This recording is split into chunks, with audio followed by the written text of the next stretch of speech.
Welcome to Midnight Rain Tales. The world sleeps, and the rain begins to whisper. In this quiet hour, stories drift through the night air, soft, chilling, unforgettable. Here, under the midnight sky, we share the tales the rain refuses to forget. Stay close and listen.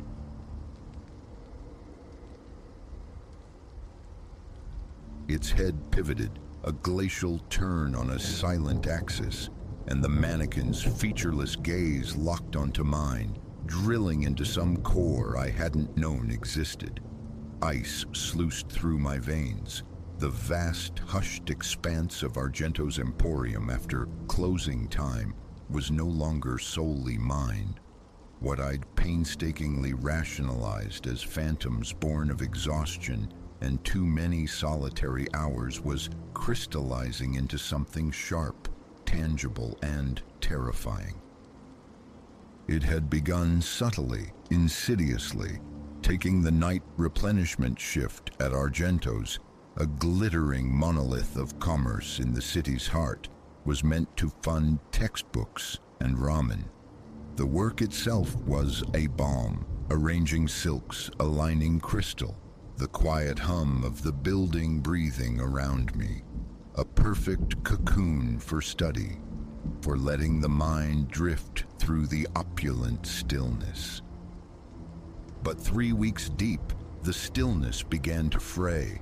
Trivial things at first, a scarf meticulously folded, reappearing draped over a chair miles away.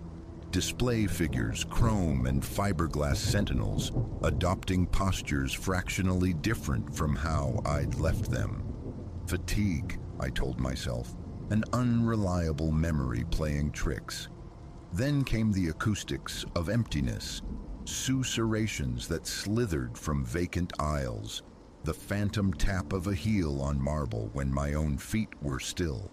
A knot of dread began to tighten before each shift, yet the tuition fees loomed larger than fear. Tonight, amidst the perfumes and pret-a-porter of the women's gallery, I heard it, a delicate mechanical whir, the sound of precisely machined gears engaging. I spun, pulse hammering against my ribs, just as one of the figures clad in next season's aspirations rotated its smooth, impassive head directly towards me. An eternity stretched within that shared gaze. My breath snagged somewhere in my throat. Then, with a sequence of stilted, utterly unnatural articulations, it lifted a polished foot and stepped down from its dais. Instinct screamed. I fled. Sheer, unthinking panic sent me careening through the dimly lit labyrinth of the store, collateral damage blooming in my wake, overturned pedestals, cascades of expensive fabrics slithering to the floor. Behind me, a sound coalesced, a grotesque symphony, the dry clatter of articulated plastic limbs, the unoiled squeak of synthetic joints finding motion. Plural. They were ambulatory, these silent watchers, and they were giving chase. The sanctuary of the staff lounge felt miles away. I crashed through the door, slammed it shut, wedged a sturdy chair beneath the handle. My fingers trembled slick with cold sweat as I clawed my phone from my pocket, stabbing frantically at the emergency number. 911, state your emergency. Argento's Emporium, I choked out, words tumbling over each other. Help me, please, the mannequins, they're alive. They're coming after me. A beat of silence hummed down the line. Ma'am, have you ingested any substances tonight? No. The accusation stung, layering frustration onto the raw terror. It sounds crazy, I know, but it's happening. Please, you have to send someone. Okay, ma'am, try to remain calm. We have officers en route to your location. The call ended, plunging me back into the immediate horror. A new sound joined the ambient fear, a persistent rhythmic scratching at the heavy door. They'd tracked me. My gaze darted wildly, searching for a defense, anything. A fire extinguisher, scarlet against the drab wall, offered itself. Pathetic, perhaps, but better than yielding passively. Time warped, stretching into an agonizing crawl. Each scrape, each muffled thump against the wood frayed my nerves further. The chair, wedged under the handle, began to judder, inching across the linoleum. The door creaked open a sliver, then another. Just as the barricade seemed poised to fail utterly, a distant keen sliced through the night. Sirens. Relief washed over me, potent and dizzying. They were coming. I was safe. But the approach of salvation seemed only to incite my pursuers. The assault on the door escalated, a frenzied percussion. With a final splintering crack, the chair flew backward. The door burst inward and they flooded the small space. A nightmarish tableau of expressionless faces, jointed limbs moving with chilling purpose. I hefted the extinguisher, muscles tensed, ready for a final futile stand. What happened next defied all expectation. They didn't lunge. Instead, the encroaching figures paused, then parted, forming an aisle through their uncanny ranks. And down this corridor walked me. Disbelief choked me. I stared at my reflection, made solid, animate. The replica was flawless. The faint crescent scar beneath my chin, the scatter of freckles across my nose. Every detail mirrored except the eyes. Hers were voids, cold and inert, echoing the lifelessness of the figures flanking us. What are you?" The question emerged as a ragged whisper. My duplicate offered a smile that didn't ignite the eyes. "I'm you," it replied, the voice a disturbingly perfect echo of my own timbre. An upgrade. We observed. We learned. Now we replace. The abyss opened beneath me as the implication struck. This wasn't mere animation, it was usurpation. How long had this silent coup been underway? How many vacant smiles on the street belonged not to people but to these things? Why? The word felt frail in the charged air. My double tilted its head, a gesture of mock contemplation. Why does life seek dominance to persist, to flourish? Your era concludes. Ours begins. The sound of heavy footsteps pounding through the main store jolted me. The police. They were here. In moments they would find... what? A hysterical woman wielding a fire extinguisher? Or my composed, eerily calm facsimile? Decision demanded speed. Summoning every ounce of strength, I swung the heavy cylinder, aiming for the replica's head. But it moved with unnatural swiftness, its hand clamping around my wrist mid-arc, the grip bruisingly tight. "Tut, tut," it admonished, the tone laced with a chilling false gentleness. Aggression is unnecessary. Compliance simplifies everything. "Go to hell," I spat, driving my knee sharply into its torso. Astonishingly, it buckled, breath hissing out, the grip momentarily slackening. They could feel pain seizing the instant I shoved past it, bursting from the staff room back into the shadowed aisles. Shouts echoed now. "Police, anybody here?" Flashlight beams sliced through the gloom. "Here!" I screamed, voice raw. "Over here! Help!" I rounded a display of shimmering evening gowns and nearly collided with two officers, their lights momentarily blinding me.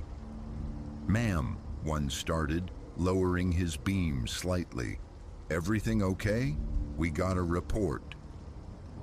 Before the sentence finished, my own voice sounded from behind me, smooth and laced with relief. "Officers, thank heavens you're here." I turned, heart sinking as my double approached, radiating bewildered concern. The other mannequins had vanished as if they'd never been. "This woman," my double said, indicating me with a perfectly manicured hand. "She forced her way in. I discovered her in the staff lounge, raving. Something about mannequins moving. I suspect she's under the influence." "No, that's a lie." My protest sounded thin, frantic. "I work the night shift. She's the fake." The officers exchanged wary glances, their hands hovering near their sidearms. "Okay, miss, let's all just take a breath," the first officer said soothingly. "We'll need to see some identification from both of you." My stomach plummeted. My purse, containing my wallet and employee ID, was back in the staff room, likely in the replica's possession. Helpless fury surged as my double produced a wallet with practiced ease, offering a driver's license that was, inevitably, a perfect copy of mine. "This is madness," I cried, voice trembling. "Check the employee records. Call Mr. Henderson, the manager. Review the security tapes. You'll see." "We'll get it all sorted out downtown," the second officer stated, his tone patient but resolute. "Right now, ma'am, we need you to come with us." As they escorted me towards the entrance, past silent displays and watchful, immobile figures, I risked a final glance back. My double stood near the registers, offering a small, faultless wave. A perfect portrait of startled innocence. I wanted to scream, to fight, to claw at them until they understood the monstrous truth, but I knew the optics. A disheveled, ranting woman resisting lawful authority. The journey to the station was a numb haze. I answered questions robotically, my mind racing. Proof felt impossibly distant. Who would ever credit such a story? And the deeper chill. How many others were already walking among us, hollow shells behind familiar faces, as they fingerprinted me, captured my likeness under harsh fluorescent lights. The paranoia intensified. Were some of these officers, these clerks, human? Or were they part of the silent replacement? I spent the night oscillating between raw panic and a bleak resignation in a holding cell. By morning, procedural checks confirmed my identity, my employment at Argento's. Mr. Henderson arrived, his face a mask of vexation and confusion. "I don't know what game you were playing, Alara," he grumbled as we drove back towards the Emporium. "But pull anything like this again, and you're gone. Clear." I offered a mute nod. How could I articulate the truth? That his gleaming store was patient zero for an invasion of sentient plastic. That my replacement was likely already inside, meticulously folding cashmere, assisting early shoppers with vacant politeness. As we pulled into the employee lot, I saw her, me, striding confidently towards the main entrance. For a fleeting second, our eyes met across the asphalt. It smiled that same small, perfect smile and waved, a gesture identical to the one from the night before. My legs felt unsteady as I exited the car. Escape was possible now. I could walk away, try to bury the nightmare, resume a semblance of normal life. But the knowledge was a brand. I couldn't unsee it. Whatever these things were, whatever their plan, they had to be exposed. "You coming in?" Henderson called, already halfway to the doors. I drew a deep, steadying breath, squaring my shoulders against the impossible weight of what I knew. "Yes," I said, my voice surprisingly firm. "I'm coming."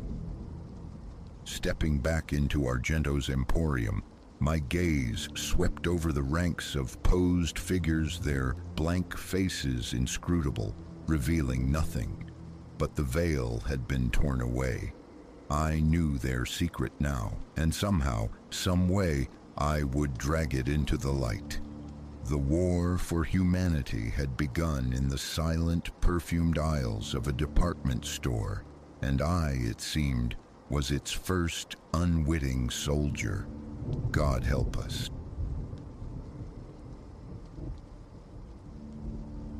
"4:37 a.m. etched itself onto the camera's flickering display. 3% power remaining. That precise moment lingers, a fragile bookmark dividing the mundane from the maelstrom that followed. I stood at the snow-dusted threshold of Whispering Pines Preserve. Tripod canted across one shoulder, spare batteries a reassuring weight in my jacket. The January air gnawed at exposed flesh with its familiar teeth. This ritual was ingrained. Rouse at 3:45, a 40-minute drive threading silent roads. Then the 2-mile trek to Kestrel Ridge Vista, gear deployed before the sun's first tentative blush. Amateur captures of dawn's unfolding drama were my solace, my counterpoint to the sterile calculus of selling annuities. Or so I conceived of my specialty, until that particular morning reshaped my understanding of light itself. My boots chewed the frosted gravel path as I began the ascent. The headlamp beam sliced a fleeting corridor through the pre-dawn gloom, occasionally glinting off trail markers like wary eyes. The sharp perfume of pine resin and the loamy scent of decaying leaves, winter muted, filled the air. A delicate rhyme, spun overnight, crackled underfoot.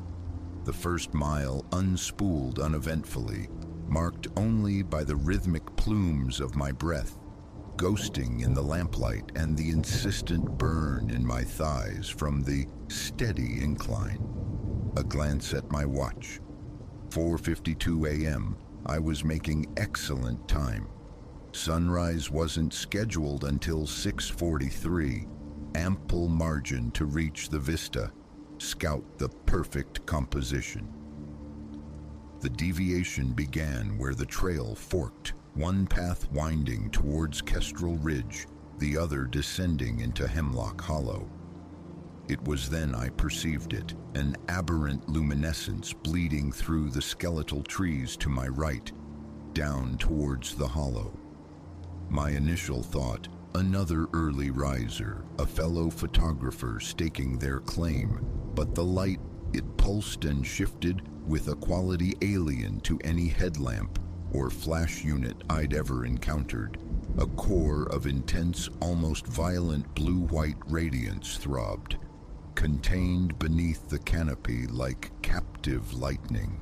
It pirouetted between the stark boles, casting shadows that seemed to writhe and stretch across the frozen earth with independent life.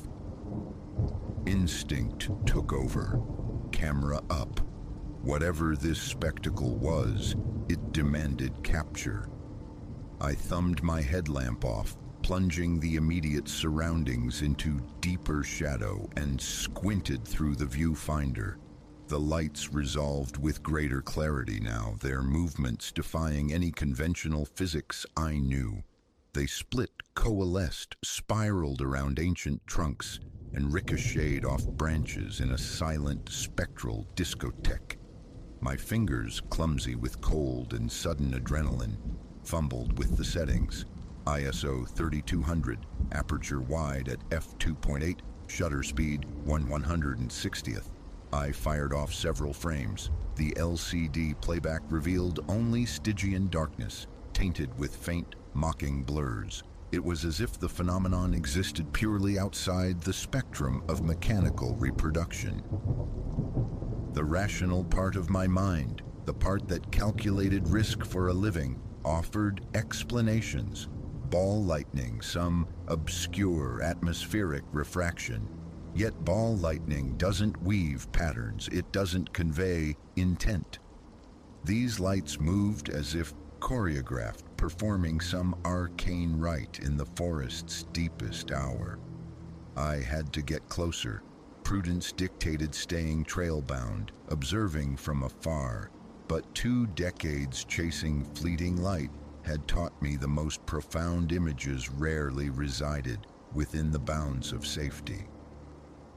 Lashing the tripod securely to my pack, I turned and plunged into the dense undergrowth towards the ethereal display.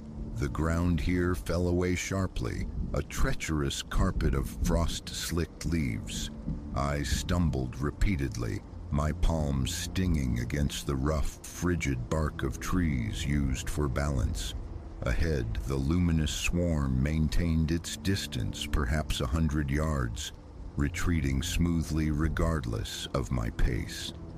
My breathing grew ragged, the exertion sending tendrils of sweat trickling down my spine despite the biting cold. Watch check, 5:14 a.m. The eastern horizon remained an unbroken slate of deepest indigo. Between the trees, the darkness felt absolute, save for those hypnotic beckoning lights. After another quarter hour of cautious scrambling, I saw they had ceased their flight. They hovered now in a small frost-kissed clearing just ahead, pulsing with that same uncanny blue-white energy. I sank behind the considerable girth of a fallen log, raising the camera once more. The battery indicator blinked a desperate 2%, but the shot had to be attempted. Through the lens, the clearing sharpened. The lights hung perhaps 6 feet from the ground, clustered like a swarm of impossible fireflies. But these were no insects. Each globe of light was roughly the size of a softball, emitting a fierce brilliance yet no discernible heat. If anything, the air here felt unnaturally frigid, the cold intensifying as I neared. I depressed the shutter. The click echoed obscenely loud in the profound stillness. The lights reacted instantly, scattering like startled phosphorescent birds. But instead of dispersing, they wheeled inward, accelerating into a dizzying vortex, coalescing into a single blinding pillar of incandescent energy that stretched from the forest floor to the highest reaches of the canopy. A palpable static charge prickled my skin, raising the hairs on my arms. My camera's screen abruptly went black. Simultaneously, the spare battery in my jacket pocket became a point of searing heat against my ribs. I dropped both camera and battery just as a high-pitched, keening whine began to saturate the air, building in intensity until it resonated through my very bones, making my teeth ache violently. What followed occurred in a disorienting flash. The pillar of light detonated outward, a silent, overwhelming wave of pure luminescence that temporarily scoured all vision. When the spots cleared from my eyes seconds later, The clearing was plunged back into shadow, but it wasn't empty. Across the frosted earth, movement. Impressions bloomed in the rime, one after another, as if pressed by invisible feet. The patterns were utterly bewildering, overlapping, crisscrossing, some pointing one way, some the exact opposite. Some sank deep, suggesting immense weight. Others barely disturbed the crystalline surface. My pulse hammered a frantic rhythm against my ribs as I watched these phantom treads materialize. Their pace quickened, becoming chaotic, frenzied, like the steps of some manic, unseen dance. Then, as abruptly as they began, they stopped. The final set of impressions led to the clearing's exact center and simply ceased, as if their maker had evaporated into the frigid air. I remained frozen behind that log for what felt like an age, but was likely mere minutes, my hands shaking so violently I could barely control the flashlight. When I finally summoned the nerve to investigate, the beam picked out the footprints with stark clarity. They were undeniably real. Compelled by a detached horror, I approached, moving methodically, like documenting an inexplicable scene. The variety was staggering. Prints resembling a human boot, perhaps size 10 or 11. Others diminutive, like those of a small child. And some were fundamentally alien, elongated, terminating in strange protrusions where toes ought to be. Their shape suggesting a gait unlike any terrestrial creature I knew. My flashlight beam snagged on something metallic near the clearing's center. My camera lay face down in the stiffened leaves, its battery compartment agape and vacant. The spare battery from my pocket was gone entirely. The camera body itself radiated an unnatural chill, like metal retrieved from cryogenic storage. The eastern sky was just beginning to bleed a faint pearlescence when I finally gathered my courage and my useless equipment.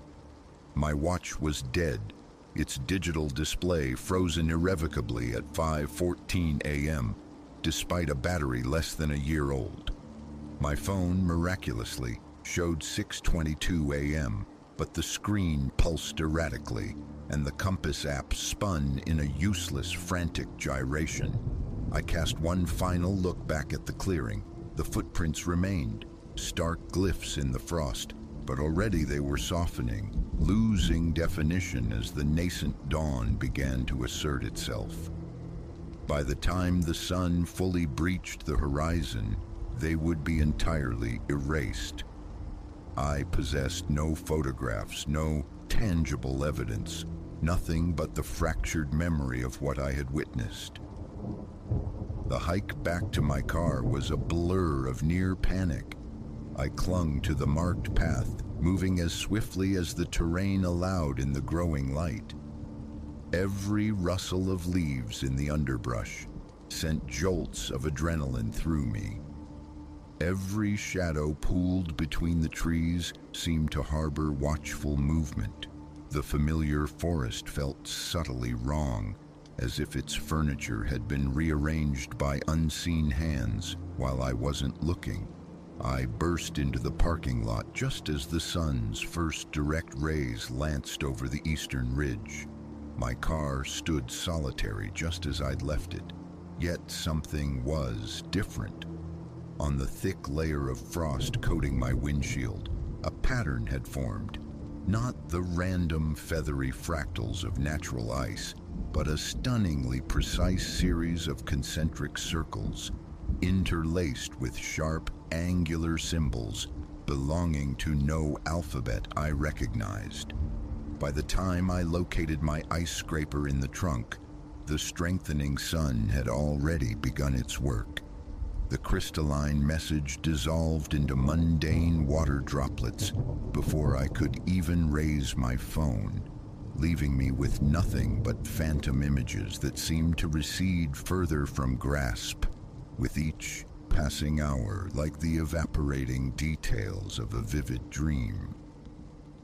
I have not returned to Whispering Pines Preserve since that morning. My camera, despite new batteries and memory cards, remains inert, a lifeless shell. The photos I was certain I'd captured of the lights simply do not exist on any storage medium. My watch eventually resumed functioning after several days, but its grasp on accurate time remains tenuous at best. Sometimes gazing out my window towards the distant tree line on cold, crystalline mornings, I imagine I see faint flickers of blue-white light deep within the woods. But the urge to investigate has been thoroughly extinguished. Some phenomena, perhaps, are not meant for capture. Some mysteries are best left undisturbed.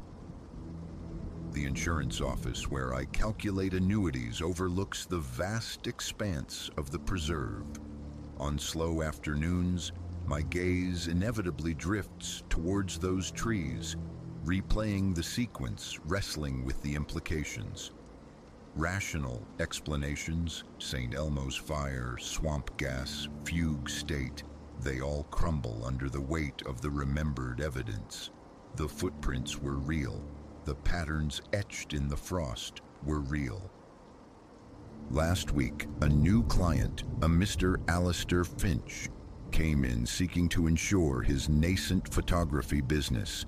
He spoke, voice hushed with a mixture of excitement and trepidation, of recent sunrise excursions into Whispering Pines.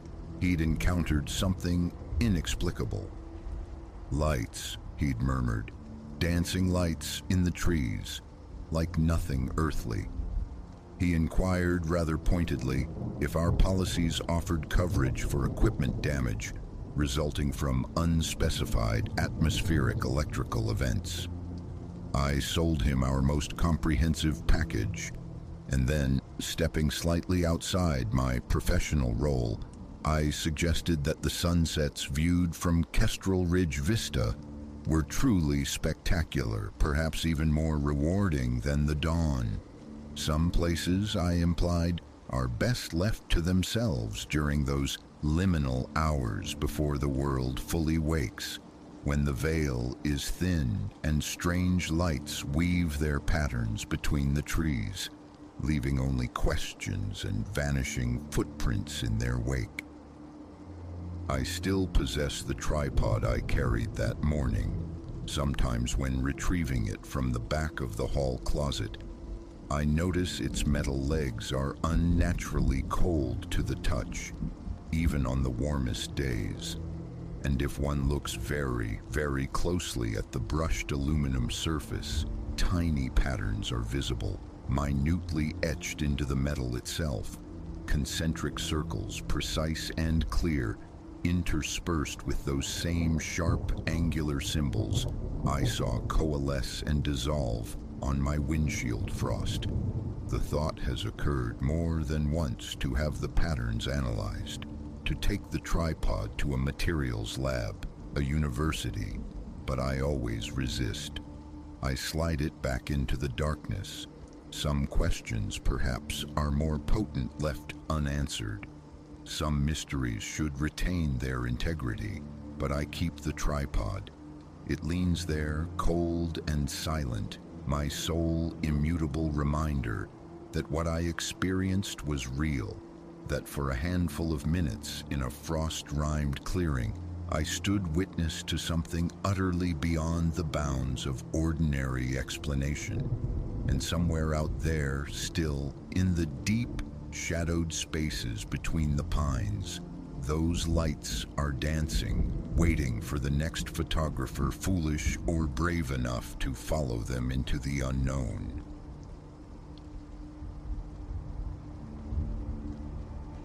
That porcelain vase, serene on its mahogany perch, its first tremor I dismissed as a trick of tired eyes.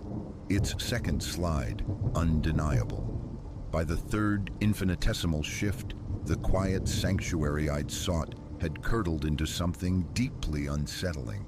What began as a simple kindness for a friend, guarding her home in her absence, had spiraled into a protracted waking dread. Day by measured day, the sensation of unseen scrutiny intensified, breeding a chilling question. Would this house-sitting tenure conclude with my sanity, or perhaps my life intact? Elara, that's me. Grounded, empirical, tales of the spectral were parlor games, mere fictions to amuse.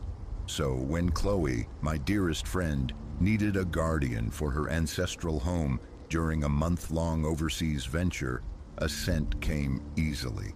The Victorian edifice, steeped in history, promised solitude, a tapestry of quiet evenings and sun-drenched, lazy mornings. Beautiful, yes, though bearing the groans and sighs of advanced age. Days unfurled uneventfully. A rhythm established itself. Remote work by sunlight, explorations of shadowed alcoves by twilight. Chloe mentioned generations past inhabiting these walls.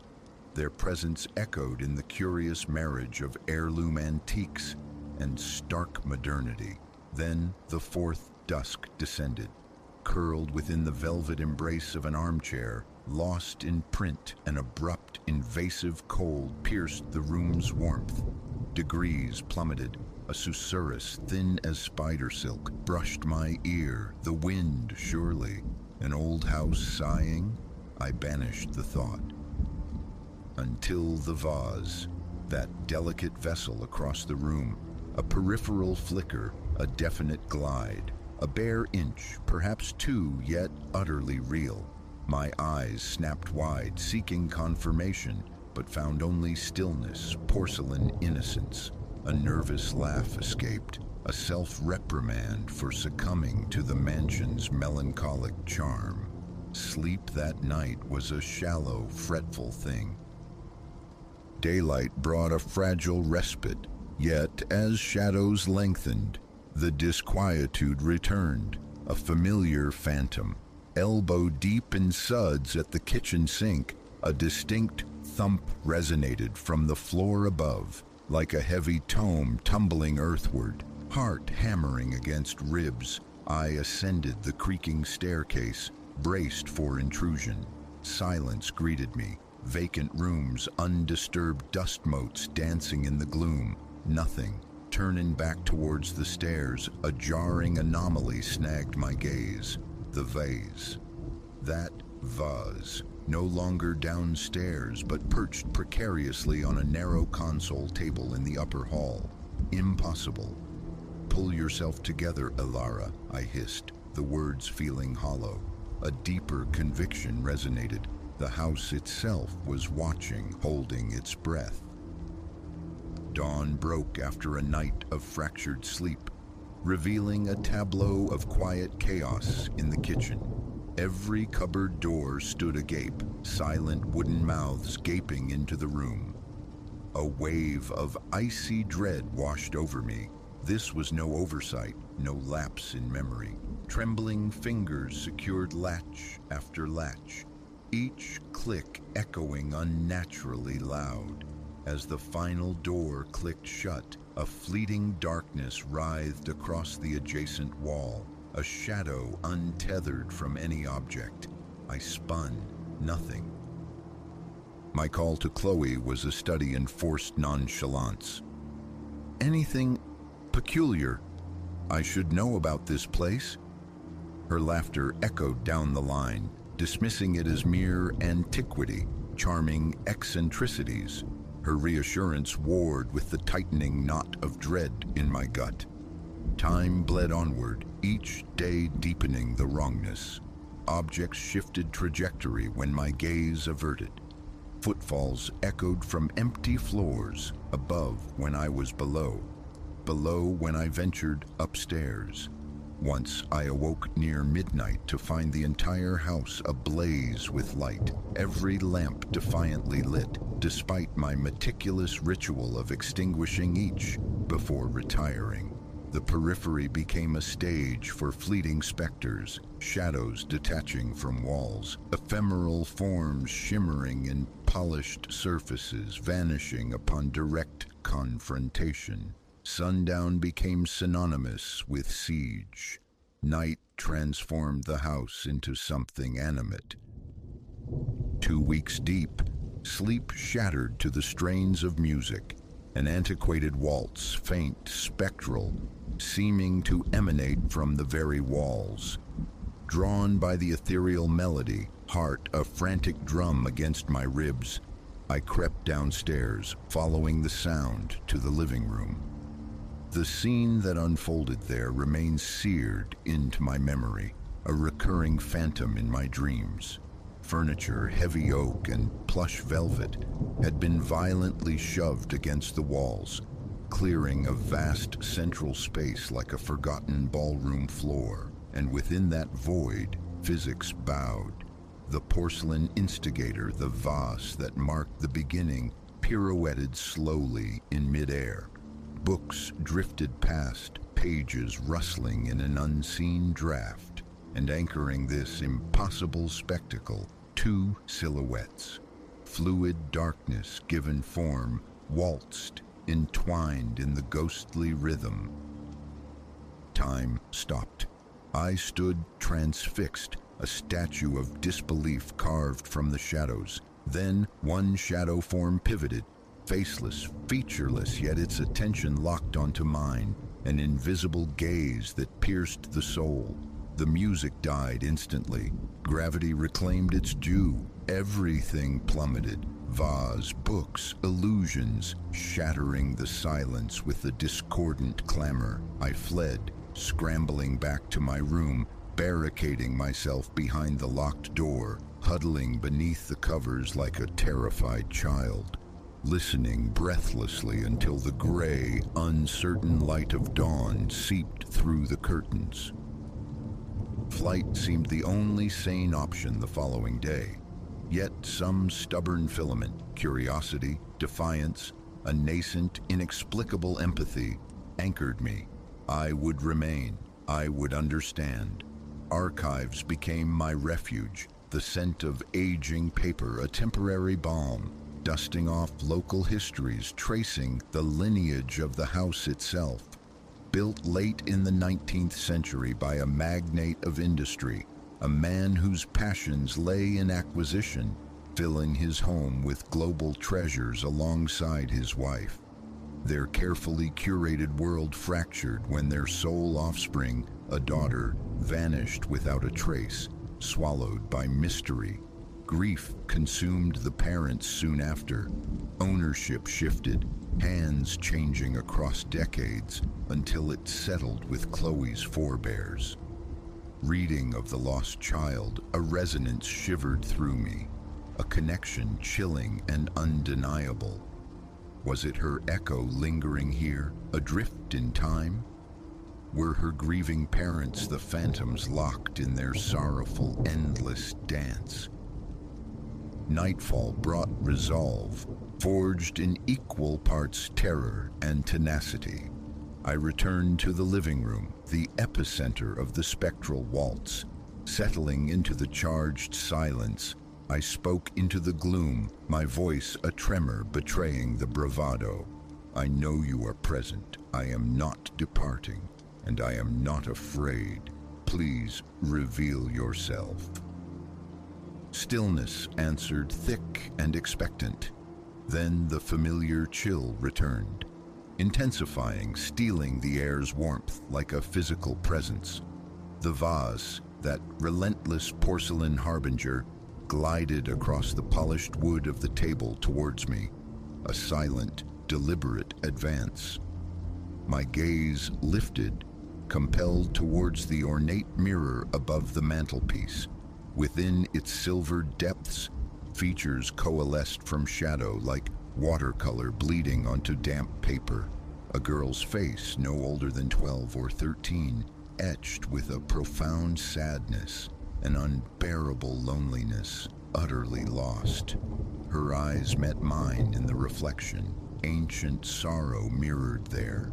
Her lips parted, forming silent syllables, yet the plea resonated clear as a bell within my mind. Help me. In that singular moment, fear evaporated, instantly transmuted into an aching compassion. This wasn't malice, it was imprisonment, a soul tethered to sorrow, a century of solitude echoing in that silent appeal. The ensuing week became a fervent quest. I devoured obscure texts on residual energies and psychical phenomena, consulted online forums frequented by self-proclaimed sensitives, garnering skepticism, I'm sure, piecing together fragments of lore about releasing trapped souls, trying desperately to fathom the girl's long-ago fate. The manifestations persisted, yet their nature shifted subtly, no longer startling or aggressive, but imbued with a hesitant melancholy. Objects drifted with a gentle uncertainty, nudging rather than flying. The waltz, when it surfaced, was fragile, lamenting a whisper of forgotten joy.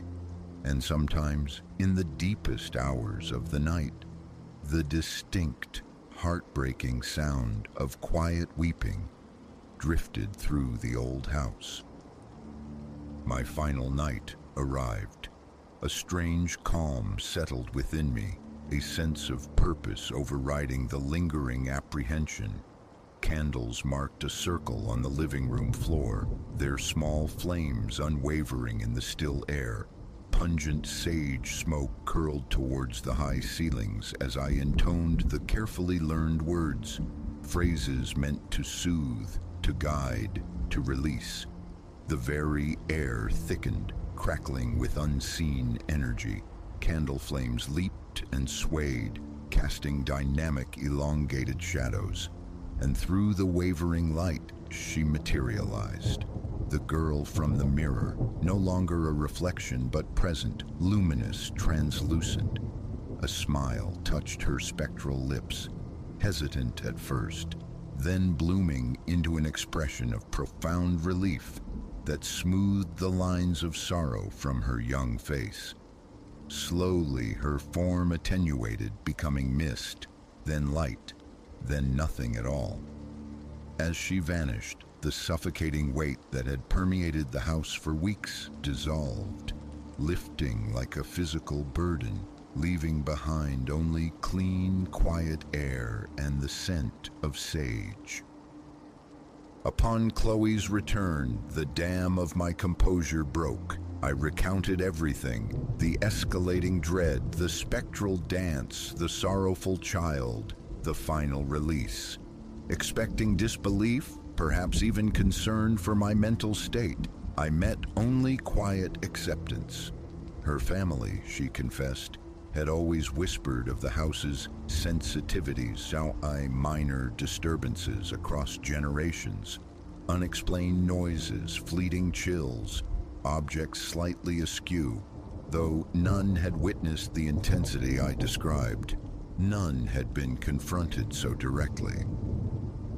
Departure the following day felt like shedding a skin, leaving behind a version of myself I no longer recognized. The rationalist Alara was irrevocably altered. Scoffing at the unseen now felt like arrogance, a willful ignorance. Some truths I now understood reside not in logic or empirical proof, but in the liminal spaces between knowing and fearing, in the echoes left behind by profound emotion. Even now, in the quiet solitude of night, when the wind sighs just so, a phantom waltz sometimes whispers on the breeze, a poignant reminder that not all hauntings crave fear. Some merely yearn for acknowledgement, for understanding, for release. Yet porcelain vases, delicate and unassuming, still send an involuntary shiver down my spine.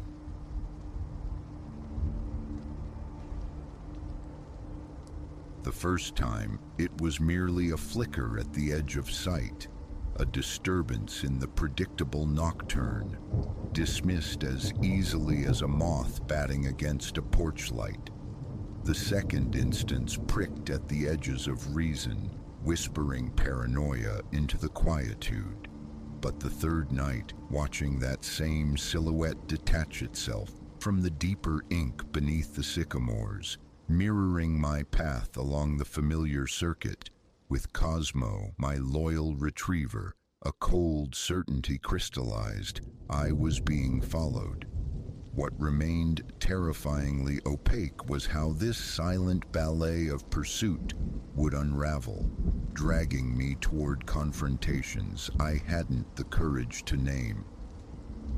It began embedded in ritual. 10 o'clock precisely every evening, Cosmo and I would embark upon our circumambulation of the neighborhood, a sleepy enclave of meticulous gardens and houses, stamped from identical molds. It was the sort of place engineered for uneventfulness, or so the illusion held. Our trajectory never varied, down Hawthorne Lane, a left onto Juniper Crescent, tracing the curve of the slumbering park, then back towards Sanctuary via Chestnut Avenue. A tranquil interlude, just the soft pad of Cosmo's paws on the asphalt, the rhythmic click of his tags, and the amber pools cast by street lamps, while the rest of the world dreamt. The initial sighting was negligible, a shape distantly navigating the lane's far end, moving counter to our course. Scarcely a blip on the radar, another soul embracing the night's cool breath. The second night offered a repeat performance. Same location, same hour. Coincidence, I reasoned. Perhaps a shift worker unwinding.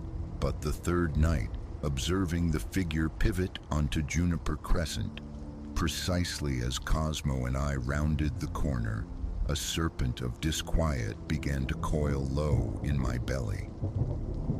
My stride quickened, Cosmo's leash tightening in my grip. A backward glance confirmed it. The silhouette persisted, adjusting its cadence to match mine. My pulse leaped, a frantic drummer against my ribs. Fingers scrabbled for the reassuring weight of my phone, only to meet empty pocket lining. Curses died on my breath. The device lay tethered to its charger at home. Imbecilic. How often had I absorbed warnings about preparedness, about this very lifeline?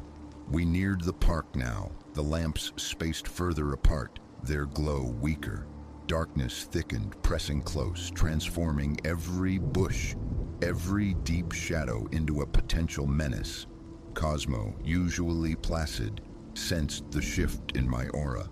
A low whine escaped him, his concerned gaze lifting to mine. "Easy, boy," I murmured, the reassurance aimed more inward than outward. Nearly there. Risking another look over my shoulder, I saw him closer. Close enough now for fragments of detail to surface. Masculine, tall, sparsely built, clad entirely in black. A baseball cap cast his features into impenetrable shadow. Sheer panic erupted, a geyser within my chest. All semblance of composure vanished. I broke into a desperate sprint. Cosmo, startled, barked sharply, a sound swallowed by the indifferent facades of sleeping houses, and galloped beside me. No curtains twitched, no lights flared in response. Footfalls echoed behind me now. Swift, deliberate. He was running. He was giving chase. That knowledge ignited a fresh conflagration of terror. I careened from our established path, plunging through the damp grass of a stranger's backyard, a frantic bid to sever the invisible thread connecting us. Cosmo surged ahead, clearing a low hedge with practiced ease. I scrambled after, denim snagging on splintered wood, tearing. We spilled onto an alien street, air tearing at my lungs. A fleeting moment of hope. Perhaps I'd lost him. Then the sound returned. Footsteps, slower now, measured but undeniably present. Still coming. I ran again, directionless, propelled solely by the instinct to escape. Houses fused into indistinct blurs in the gloom. Horror dawned. I was adrift, lost within the familiar grid of my own neighborhood. A sharp stitch bloomed in my side. Each inhalation felt like swallowing fire. This pace was unsustainable. I needed refuge, a haven. And then salvation flickered. A house ahead, windows casting warm squares of light onto the lawn. Someone was awake. Without a second thought, I bolted up the driveway, hammering on the front door. "Help!" The cry tore from my raw throat. "Please, somebody help me." Seconds stretched into agonizing eternities. The pursuing footsteps drew nearer. Cosmo emitted a low growl, planting himself defensively between me and the street. Just as despair threatened to engulf me, the porch light blazed to life. The door swung inward, revealing a woman in a quilted robe, her expression startled, then concerned. "Please," I gasped, the words ragged. "Someone's chasing me. Let me come in." A flicker of hesitation, then she stepped back. I tumbled inside, hauling Cosmo with me, the door clicking shut, the deadbolt rasping home behind us. "What on earth happened?" she asked, already reaching for a cordless phone. "Police?" I managed a frantic nod, still fighting to regulate my breathing. While she relayed the call, I peered through the window's edge, scanning the now empty street. Nothing. Stillness reigned. The subsequent hour dissolved into a surreal haze. Officers arrived, their questions measured, their expressions professionally impassive as they took my statement and swept the vicinity with flashlights. No sign of the man in black. No corroborating evidence. "Are you quite certain?" one officer inquired, a subtle edge of skepticism coloring his tone. "It's very dark out. Shadows can play tricks." A scream of frustration clawed at my throat. I knew the reality of the footsteps, the chilling proximity, the suffocating fear. Yet insidious doubt began to seep in. Had I magnified a shadow, conjured a phantom from stress and solitude? The kind woman, Mrs. Albright, she introduced herself, offered a spare room for the night. I declined, gripped by a sudden desperate need for my own walls, my own space, however violated it now felt. The police cruiser delivered me home, performing a cursory check inside before leaving me with a contact card and platitudes about vigilance. The click of my deadbolt echoed in the sudden silence as their taillights receded. Sleep was a forgotten country that night. I remained huddled on the sofa, Cosmo's warm head a grounding weight in my lap, jolting at every creak of the house settling, every distant siren. Dawn arrived not as a relief, but as a gray, exhausted surrender. I reported myself unwell for work, the prospect of venturing beyond the front door utterly unthinkable. As the day bled away, rationality attempted a coup. Work pressures, the inherent spookiness of night, perhaps they had conspired, birthing a phantom from mundane anxieties. But as evening drew in, heralding the hour for Cosmo's walk, the familiar icy tendrils of fear began to tighten around my chest.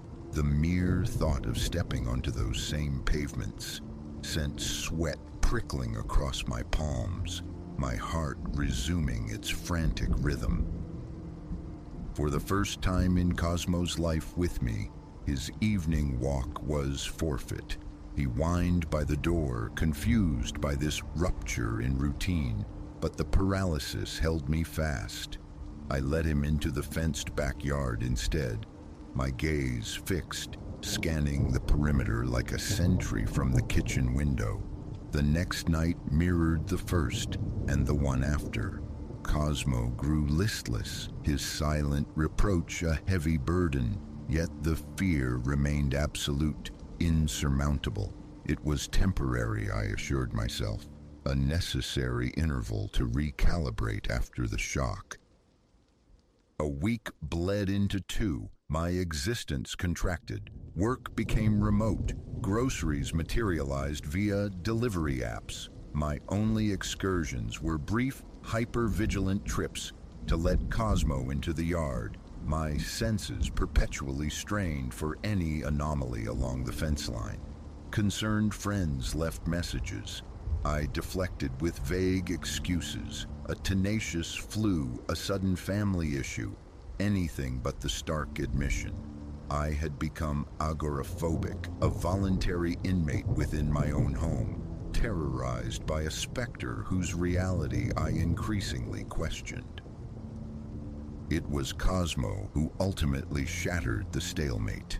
3 weeks to the day after that night of terror, he planted himself resolutely by the front door, leash dangling from his mouth, refusing the backyard. His soulful brown eyes met mine, brimming with a poignant blend of confusion and unwavering hope. I stood there, hand hovering over the doorknob, for what felt like an age. My palm was slick, my pulse a frantic hammering against my throat. But the sight of him, his simple, trusting need, chipped away at the fortress of fear. I couldn't fail him. I couldn't surrender my life indefinitely to this nameless dread.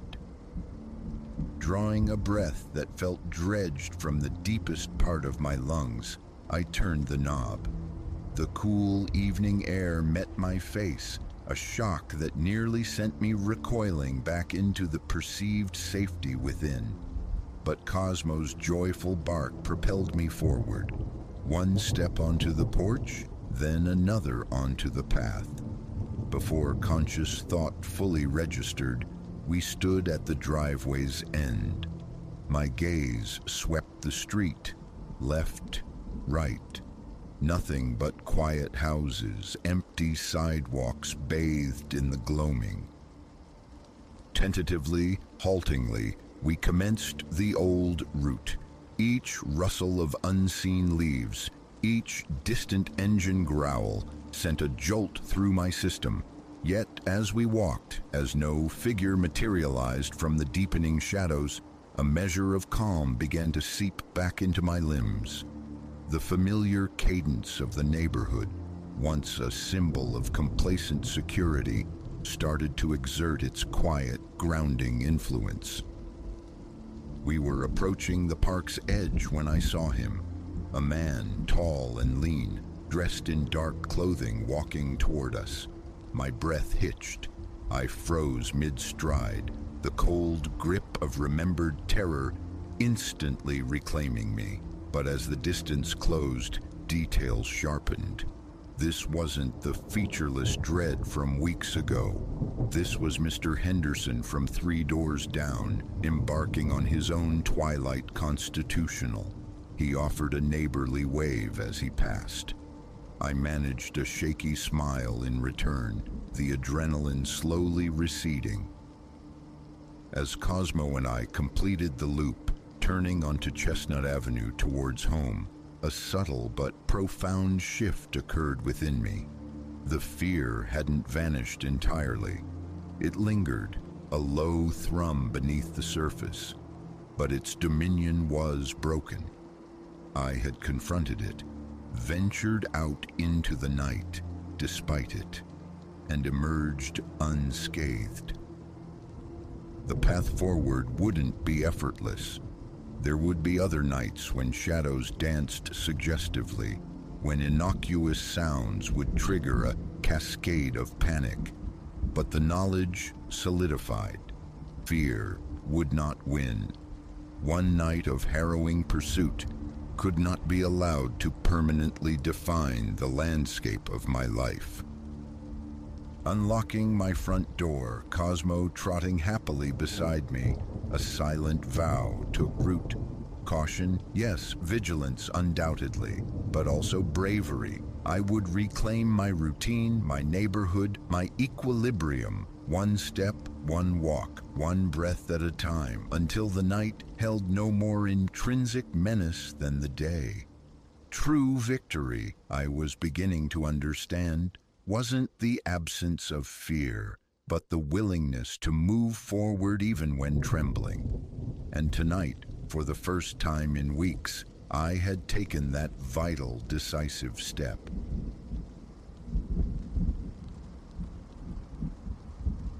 The house waited, a husk shedding paint under a bruised sky.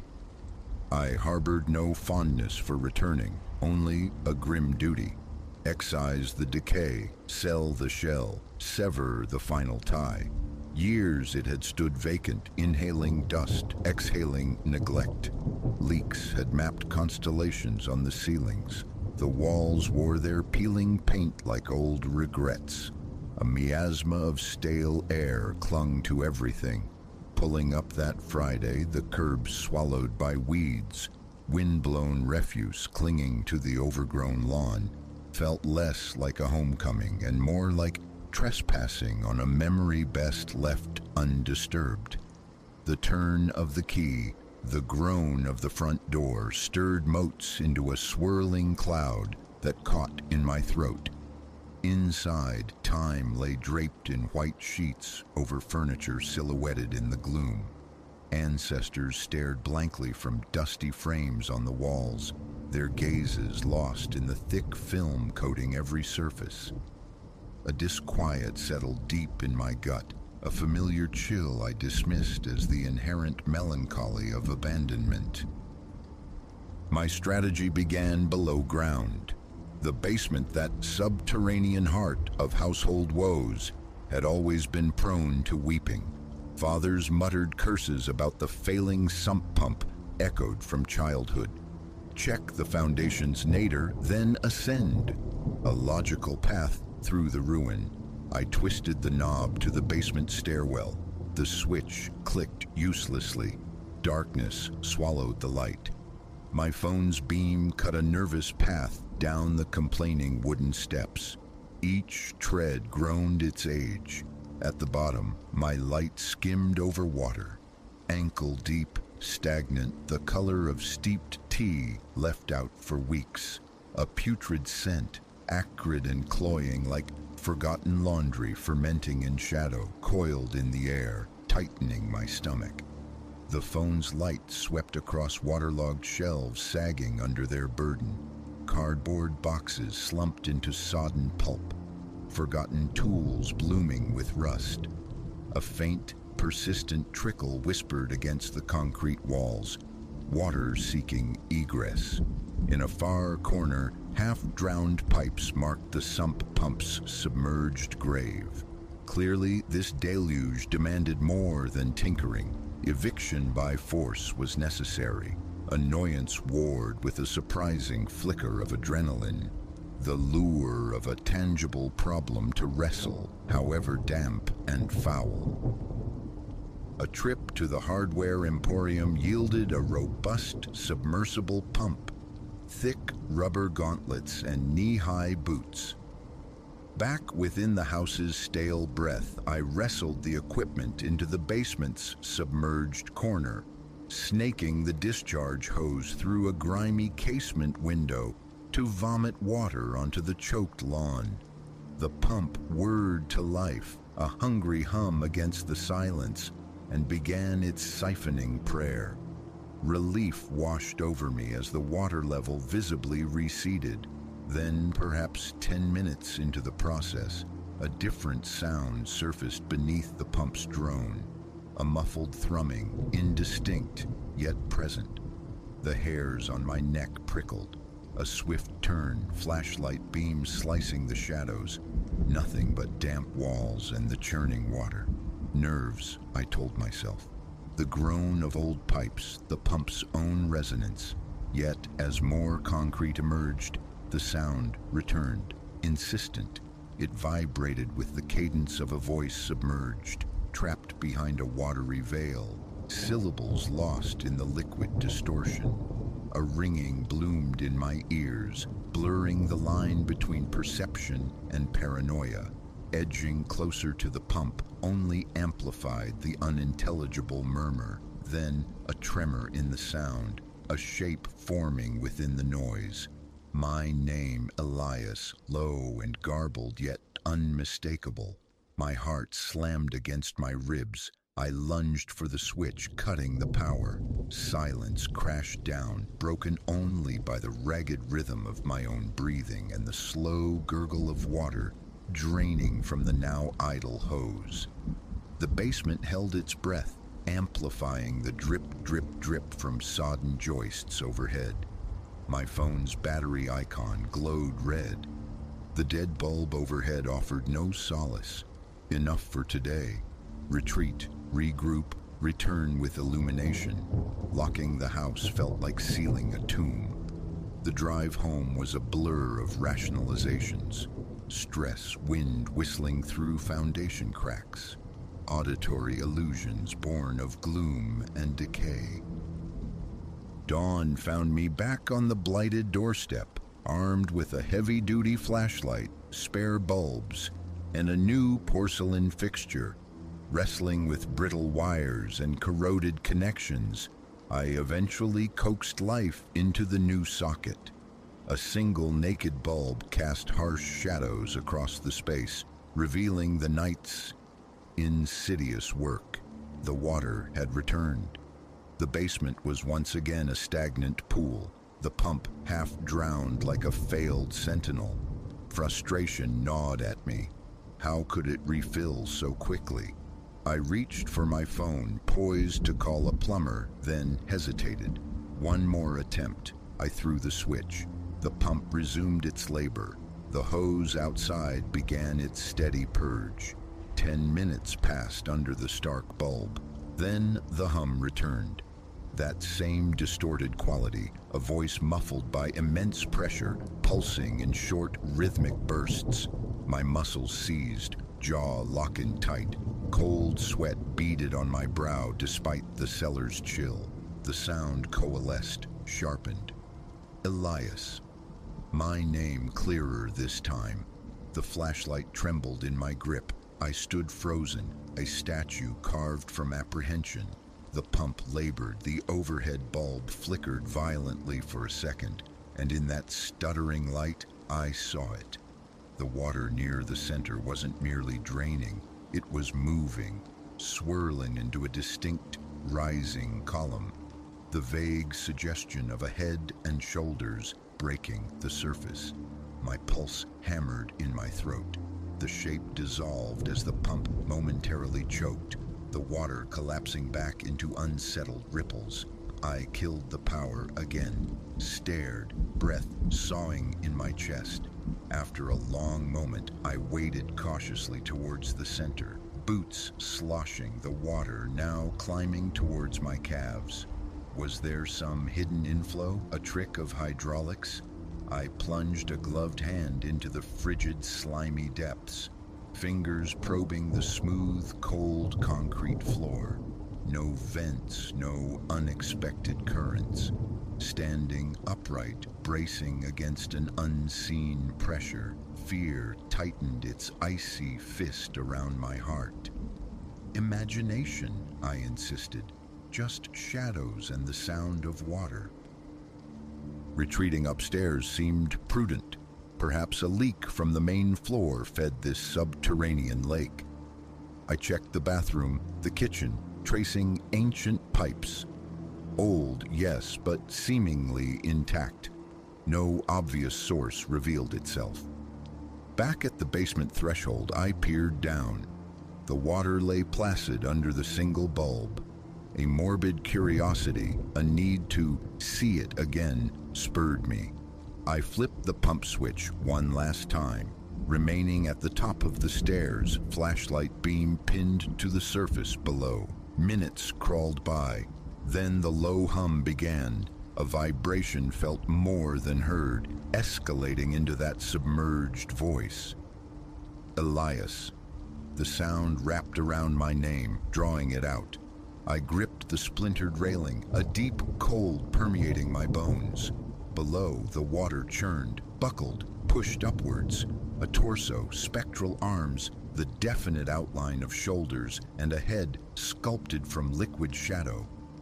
Elias. It breathed, the sound seeming to emanate from the watery form itself. The flashlight nearly slipped from my grasp. My heart felt ready to burst. Switch off. The shape sank, instantly dissolving. The hum vanished. My own gasping breath roared in the ensuing quiet. I killed the light, yanked the basement door shut, turned the key. Outside, in the cab of my truck, tremors ran through my hands. Who do you call about a haunting in the plumbing? The absurdity was paralyzing. A friend? Confessed to hearing voices in the floodwaters? Instead, I drove back to the hardware store, seeking mundane solutions for an uncanny problem. Heavy flooding. The clerk, oblivious, suggested a more powerful pump, maybe a backup. I bought a second pump, floodlights, sheets of thick rubber, an arsenal against seepage.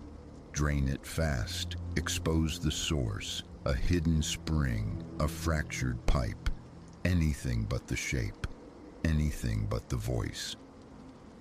Evening shadows stretched long as I descended again, transforming the basement into an illuminated stage. Floodlights banished corners into stark relief, highlighting stained concrete, weeping walls, rusted metal arteries.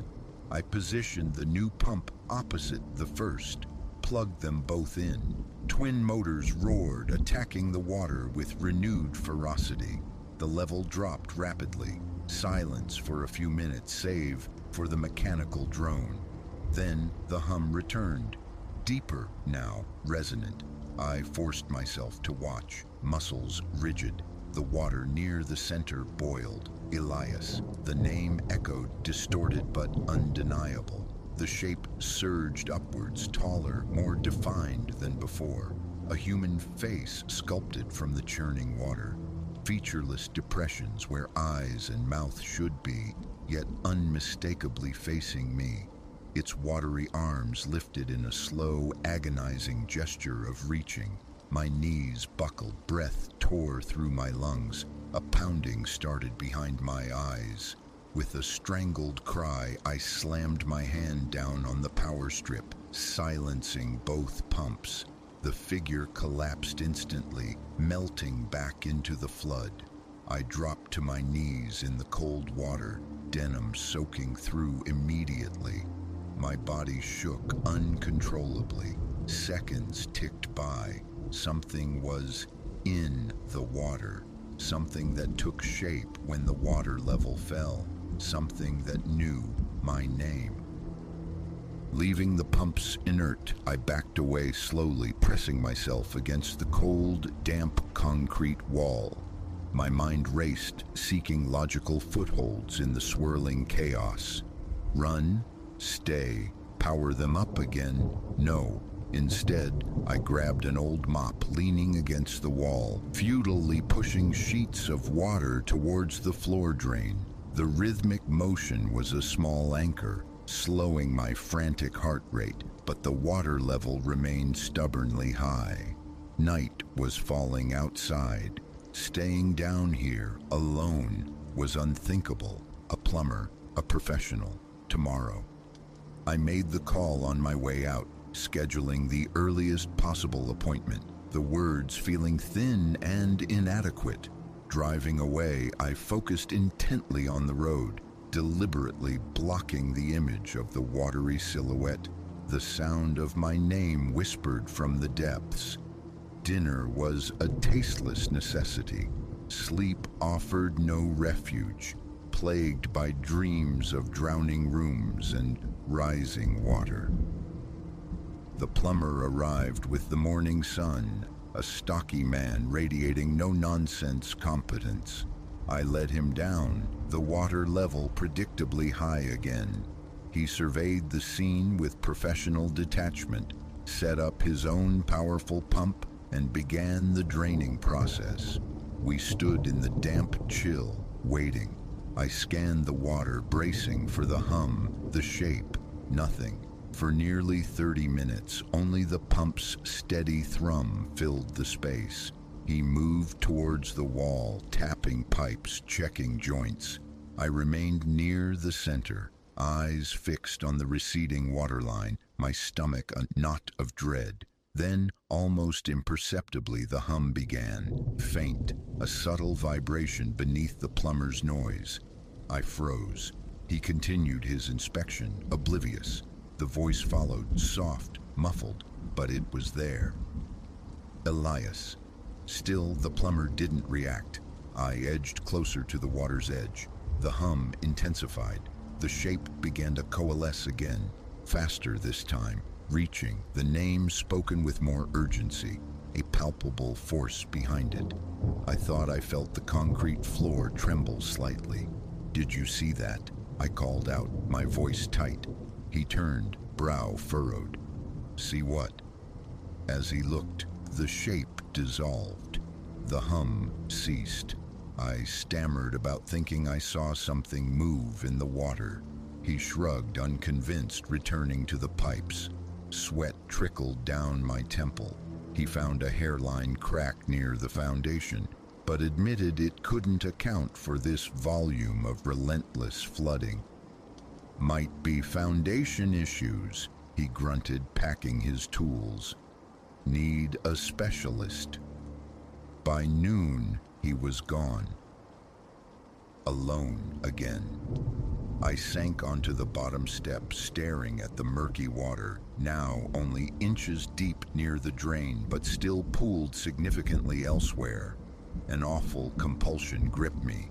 Run the pumps, let it rise fully, see it clearly, understand what it was. Yielding, I plugged my 2 pumps back in. Water surged through the hoses.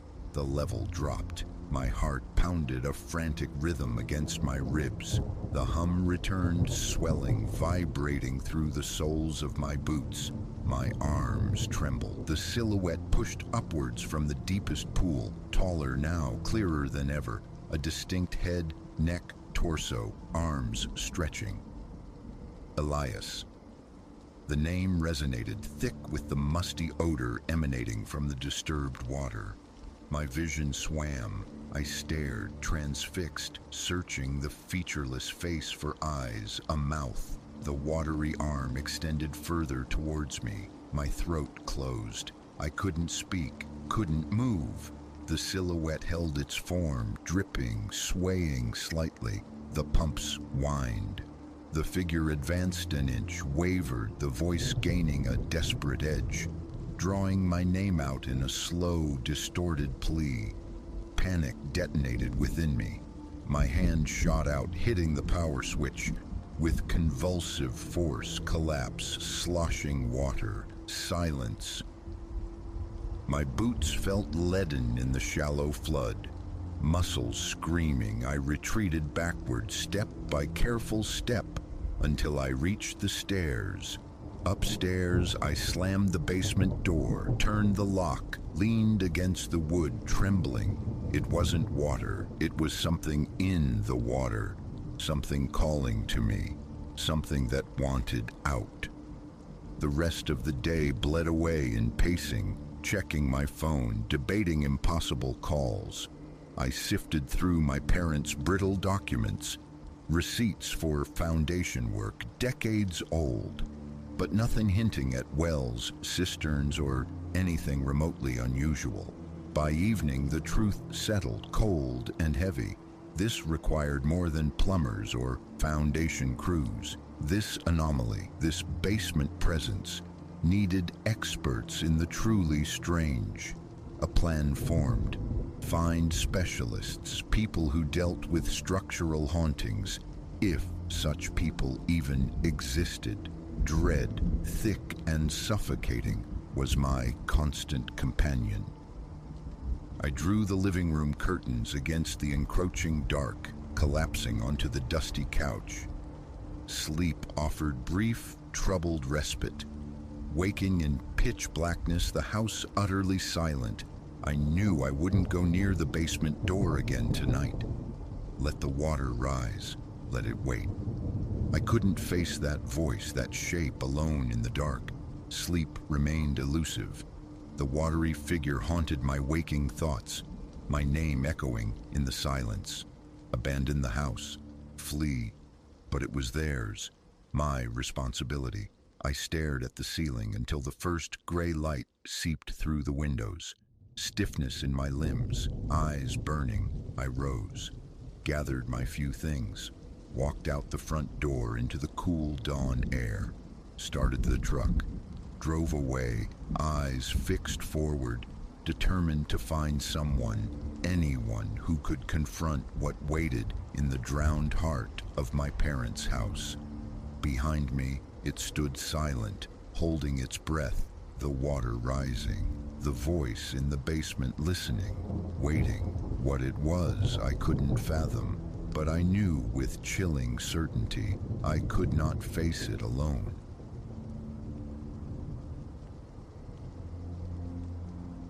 The highway unspooled before me, an obsidian ribbon laid flat across a sleeping world. Alone, swallowed by the deep-throated hum of the engine, I steered homeward through a night devoid of moon or witness. The darkness pressed close, absolute save for the twin beams of my low headlights slicing tentatively into the void. Flat land, straight road, a silence so profound it felt brittle. Fatigue had settled into my bones, not sleepiness, but a weary ache demanding the solace of bed. My focus clung to the dashed center line, a lifeline against the hypnotic emptiness. Then, a disruption. On the right shoulder, limned by the edge of my lights, walked a figure, male, clad in dark attire, moving with a slow, almost arthritic gait. His back remained resolutely toward me, a hunched silhouette against the vast nothing. Thin, angular, a flicker of concern, trouble, was quickly doused by the desolate reality of the place. Barren fields, skeletal remains of shacks miles from any discernible civilization. This was no place for a nocturnal stroll. Prudence, or perhaps unease, dictated I continue. None of my affair. I eased past him, maybe 40 miles an hour, etching the brief tableau, the pale nape of a neck beneath short, dark hair. He offered no glance, no acknowledgement, a static element in a desolate landscape. I pushed him from my thoughts and drove on. Barely a minute had sighed past when my headlights snagged on something ahead. Again, the right shoulder, again, a figure. As the distance dissolved, a cold knot formed low in my stomach. The same posture, the identical funereal pace, the dark clothing, that slight, weary hunch. Impossible. I'd left him nearly a mile behind. No intersecting roads, no conceivable shortcut across the flat, empty expanse. Where could he have hidden? How could he have overtaken me? My throat went dry. I swallowed against a sudden tightness, knuckles whitening on the steering wheel, foot steady on the accelerator. This time, drawing level, I feathered the brakes slightly, cracked the window an inch. Listening, silence. Just the whisper of wind and the thrum of my engine. He trudged onward, oblivious. Worn trousers, a jacket too thin for the night air. His shoes bore the dust of long travel, yet no sheen of sweat, no ragged breath betrayed exertion. Still only the back of his head, the dark hair, the line of his shoulders. I accelerated away, pushing 50, maybe more, eyes flicking compulsively to the mirrors. Nothing but receding road, nothing stirring in the fields. I fumbled for the radio, craving a human voice, finding only a hiss of static that felt like mockery. I killed it, leaving only the engine's drone and the frantic pulse drumming in my ears. A film of sweat prickled my forehead despite the cool night air. I swiped at it with my sleeve.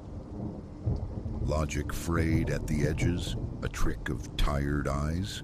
Two solitary wanderers, uncannily similar, haunting the same stretch of forsaken highway. Coincidence felt too thin a shield against the rising dread. I forced my gaze forward, commanding calm.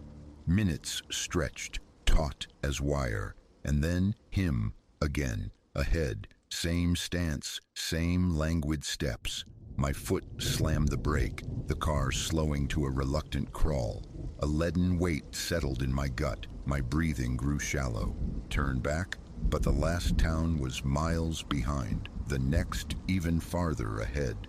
Trapped, this desolate road, this recurring specter and me.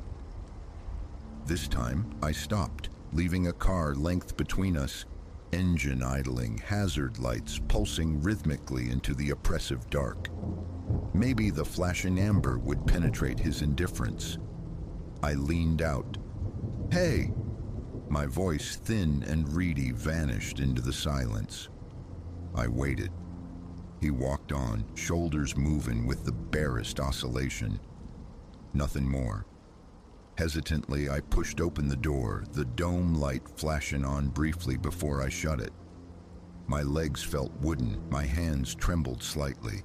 Gravel crunched underfoot as I took tentative steps toward him, the air thick with the scent of dust. "Hey man, what's going on?" Louder this time, bordering on desperate, silence answered. Closer now, perhaps 6 feet separating us. The pounding in my chest echoed in my ears. Sweat traced a path down my spine. I could see the jacket more clearly. Old, a small tear near the hem, another faint rip on the right shoulder. His hair, short and neat, utterly unremarkable. "Dude, can you hear me?" I reached out, instinct overriding caution, but stopped short. A strange heaviness filled my arms, a chill settling deep in my chest. Touching him felt like a transgression I wasn't prepared for. Instead, I retreated, angling sideways, trying to catch a glimpse of his face as I backed away. It was useless. As I shifted, he seemed to subtly adjust, keeping his features perpetually averted. I scrambled back into the car, heart hammering, fumbling with the lock. Through the windshield, he continued his inexorable journey forward. Slow, steady, utterly detached. What now? No signal, no lifeline to the outside world. Drive past again, I told myself. Just keep going. Pretend he isn't there. Maybe he'd simply cease to exist beyond the next bend. I pulled back onto the asphalt, swinging wide as I passed him, eyes fixed firmly ahead this time. The car felt like armor. Tires hummed, headlights bored into the waiting emptiness. The night breathed silence around the cocoon of my engine. A glance in the rearview mirror showed his form diminishing, swallowed by the darkness, gone. For a few moments, relief washed over me. I drove on. 10 minutes crawled by, my jaw locked. Ahead, the figure, again, same jacket, same gait, same slow, dragging steps against the gravel shoulder. "This is impossible," I whispered, the sound loud in the confines of the car. I braked hard, stopping dead center in the lane. Killing the engine plunged the world into absolute silence, the figure barely visible in the ambient gloom. Headlights back on, yes, still there, 50 feet ahead. Panic surged, cold and sharp.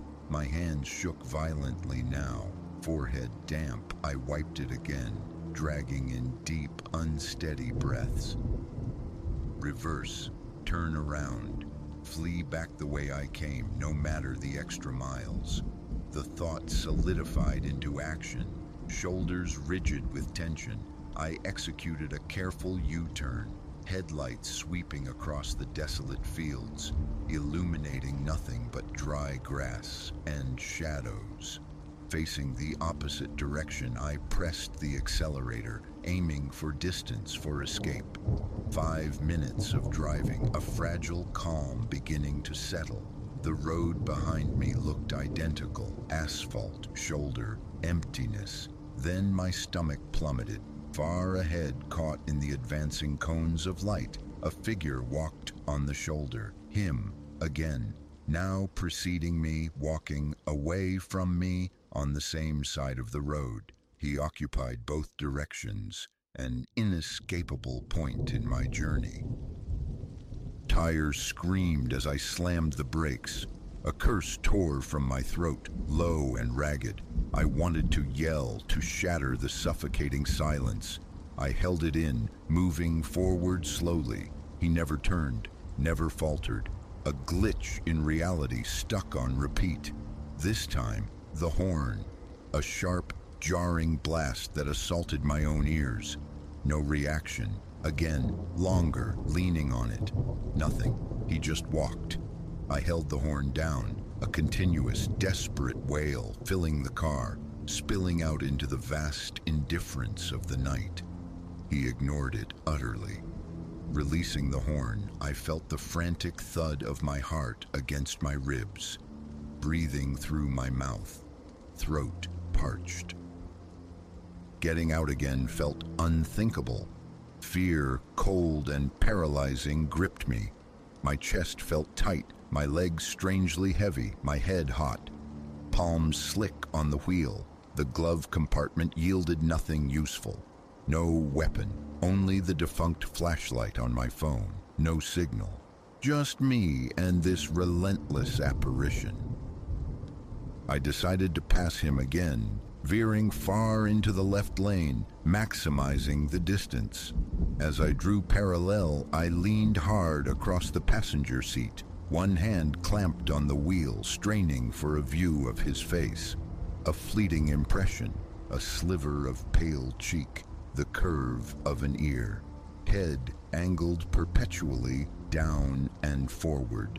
Deliberate avoidance. It felt calculated. I drove on, forcing myself forward. A hallucination.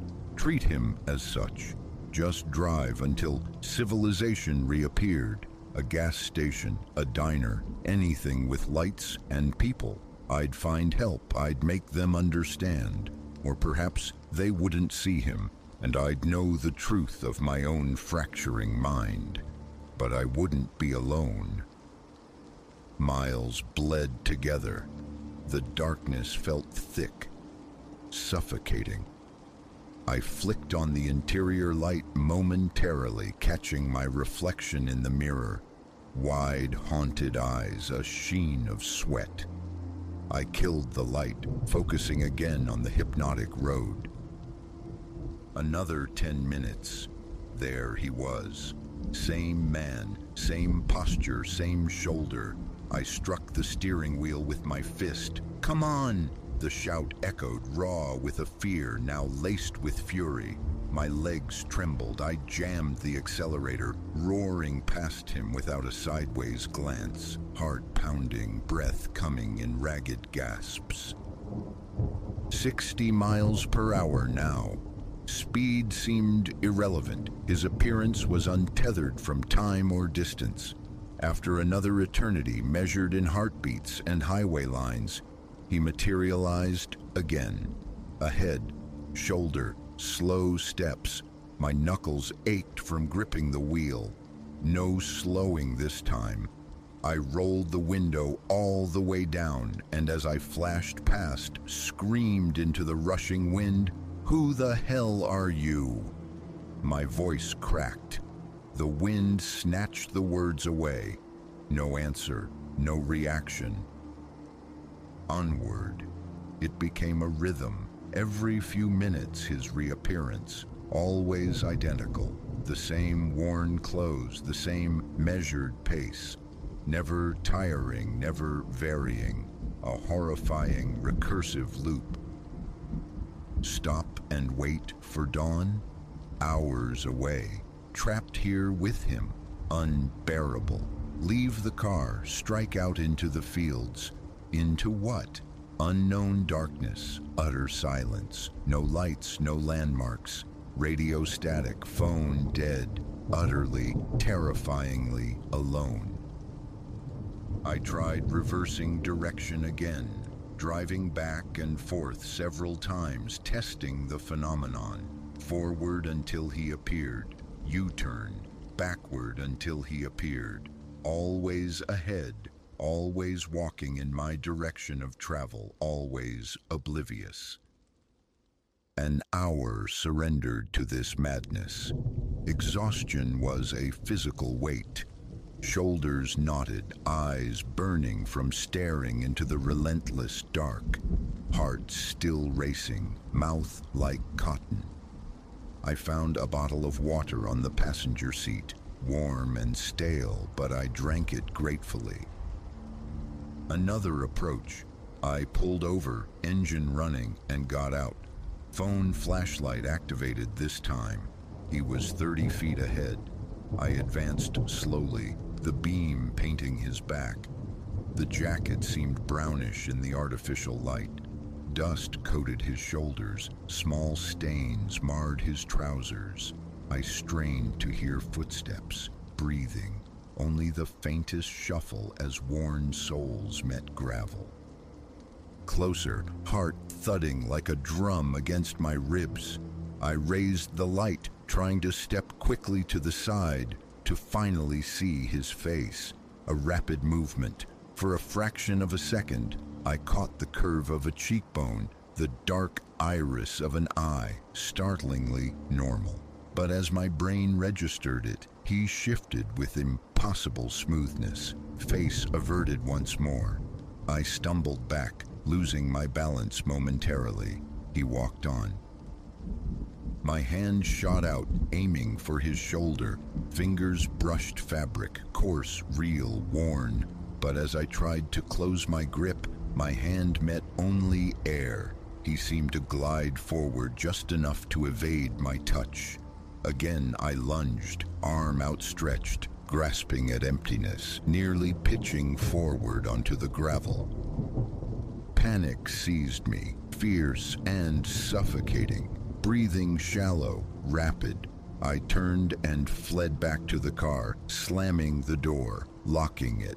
Checked the mirror, nothing behind. Looked forward, there he was. Ahead, still walking, still receding. Trapped. Body screaming fatigue, mind frantic. I jammed the gear shift into drive, flooring the accelerator toward him one last time. Closer, closer, then wrenched the wheel left, swinging around him. He remained on the shoulder, a fixed point in my unraveling reality. I passed him and just kept going. For the next hour, I drove. He appeared. I passed. He appeared. I passed.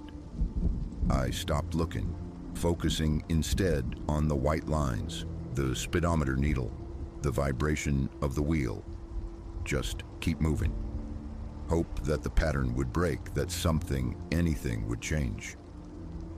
Then, subtly at first, the oppressive blackness began to soften at the eastern edge. A faint, gray luminescence bled into the sky. Dawn whispered its arrival, and I realized with a jolt that was part relief, part residual terror, that the shoulder ahead was empty. He wasn't there.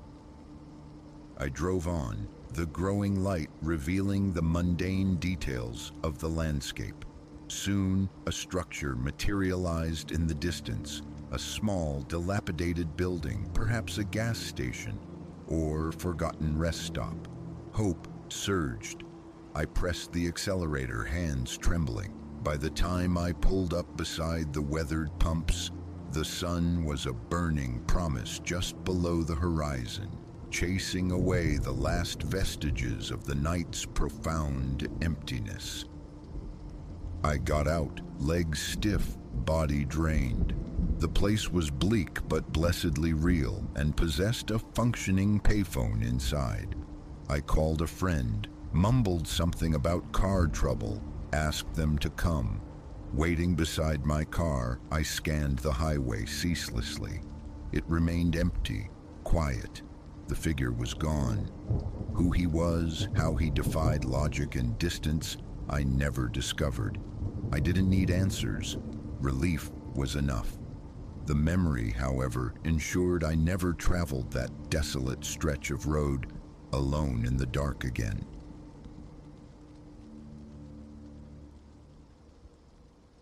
The first summons came on October 12th. 3 percussive blows hammered against the cheap wood of my apartment door, precisely as the luminous digits on my phone spilled over into 3 a.m. Sleep was a distant shore. I drifted instead in the blue phosphorescence of my laptop screen, tethered to work late into the night within my rented box above the Chicago grit. The sound froze me, my fingers poised above the keys, a half-formed sentence hanging in the digital ether. Visits at this hour. Unthinkable. Not here, not in this tired brick monolith. I held my breath, straining to hear past the radiator's asthmatic sigh. Below, a lone vehicle painted fleeting stripes of light across my ceiling, its passage a brief whisper. 20 heartbeats thudded past in the charged quiet. Then, again, 3 raps, stark echoes of the first, measured, insistent. My pulse quickened, a frantic drum against my ribs. Snapping the laptop shut, casting it aside, I swung my legs out, the ancient floorboards groaning their protests beneath my weight. A third volley arrived, louder, demanding. "Anyone there?" My voice emerged small, uncertain, swallowed by the stillness. No reply, only the building's low hum persisted. I rose, a film of cold perspiration clinging to the back of my t-shirt. 15 feet separated bed from door, yet the distance felt immense, each footfall heavy. Reaching the threshold, I pressed my eye to the distorting lens of the peephole. The corridor lay vacant. Just the familiar, jaundiced glow of the overhead fluorescents reflecting dully off bruised beige walls and threadbare carpeting. My view encompassed the stairwell door at the hall's terminus, resolutely shut. No one. My fingers hesitated above the deadbolt. A primal instinct shrieked caution, a warning against unveiling the unknown. Ridiculous, I reasoned. Just the building, a misdirected neighbor, perhaps, adrift in drink or confusion. I twisted the lock and pulled the door inward.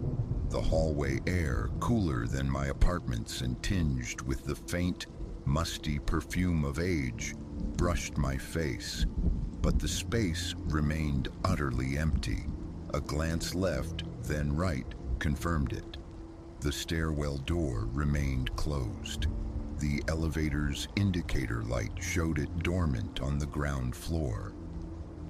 Retreating inside, I secured the locks. The metallic clicks unnaturally loud. An unsettling residue lingered in my gut, a feeling I tried to dismiss as mere anomaly, nothing to fret over. Yet the summons returned the following night, and the night after that. Invariably at 3 a.m., always the same ritual. 3 sharp knocks, a pause pregnant with silence, 3 more escalating in force. Each time my inspection revealed nothing. Each time opening the door unveiled only an empty, waiting hallway. Sleep became a casualty within the week. I'd lie rigid, eyes fixed on my phone, watching the minutes crawl toward the appointed hour. Sometimes I forced wakefulness, enduring the inevitable arrival. Other nights I sought oblivion in pills, hoping to slumber through the disturbance. Both strategies failed.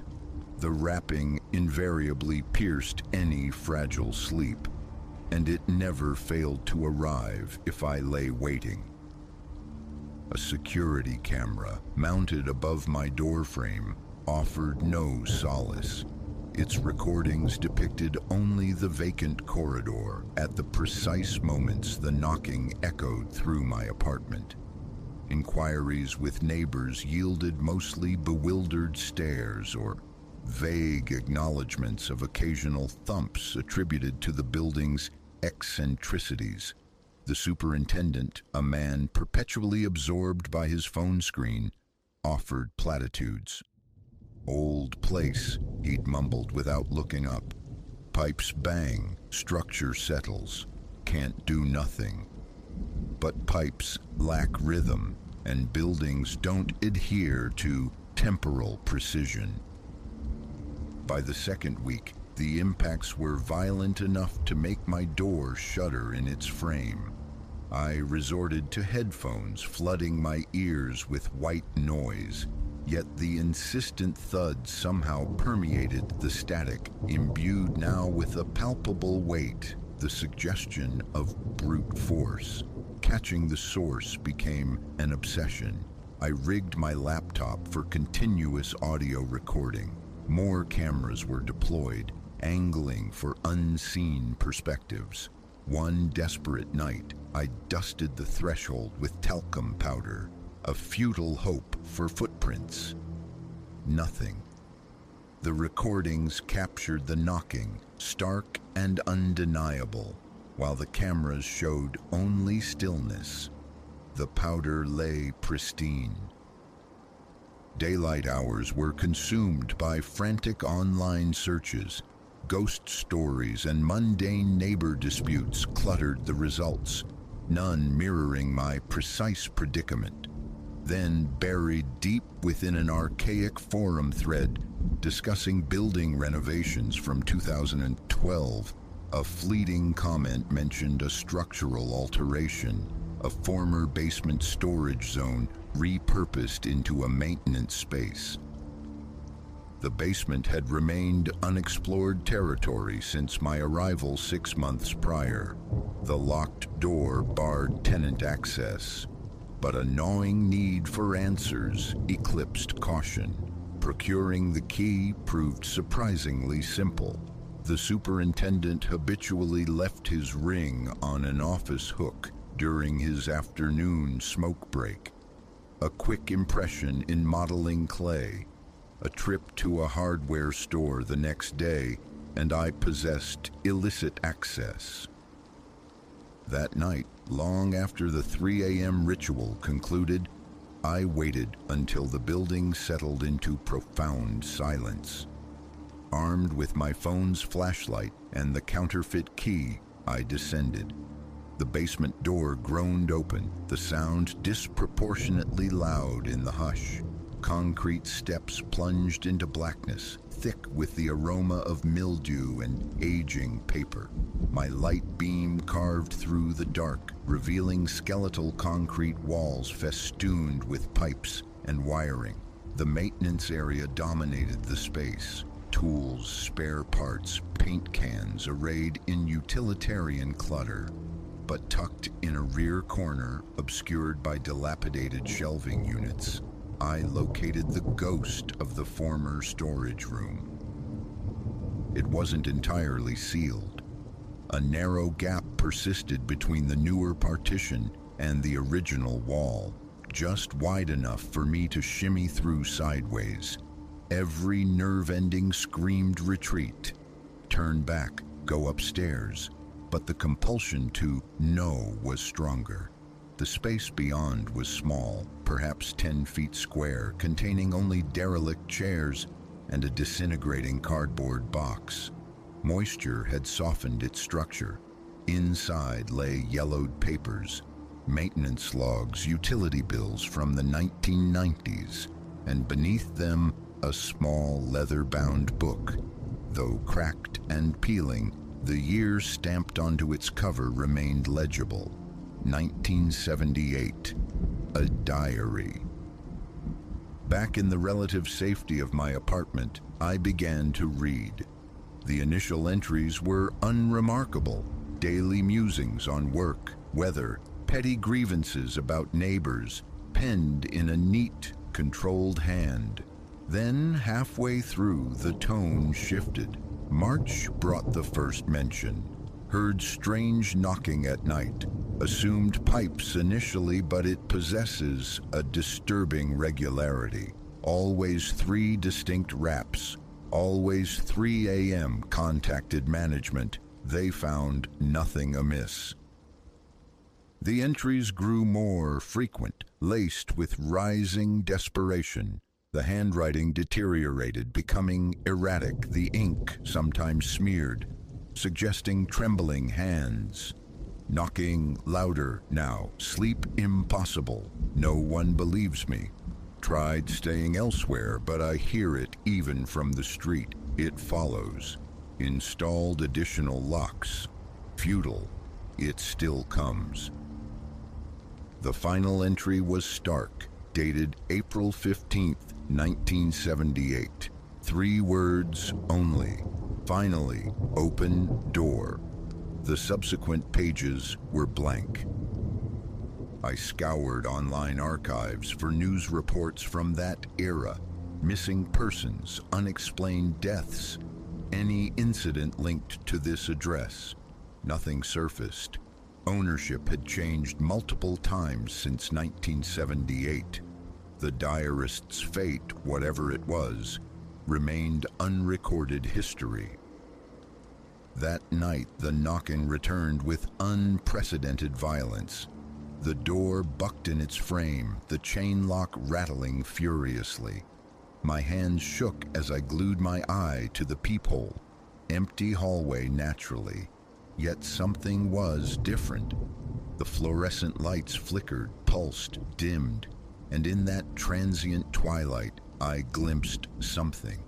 A distortion, a suggestion of movement near the lens, like a shadow falling where no object stood.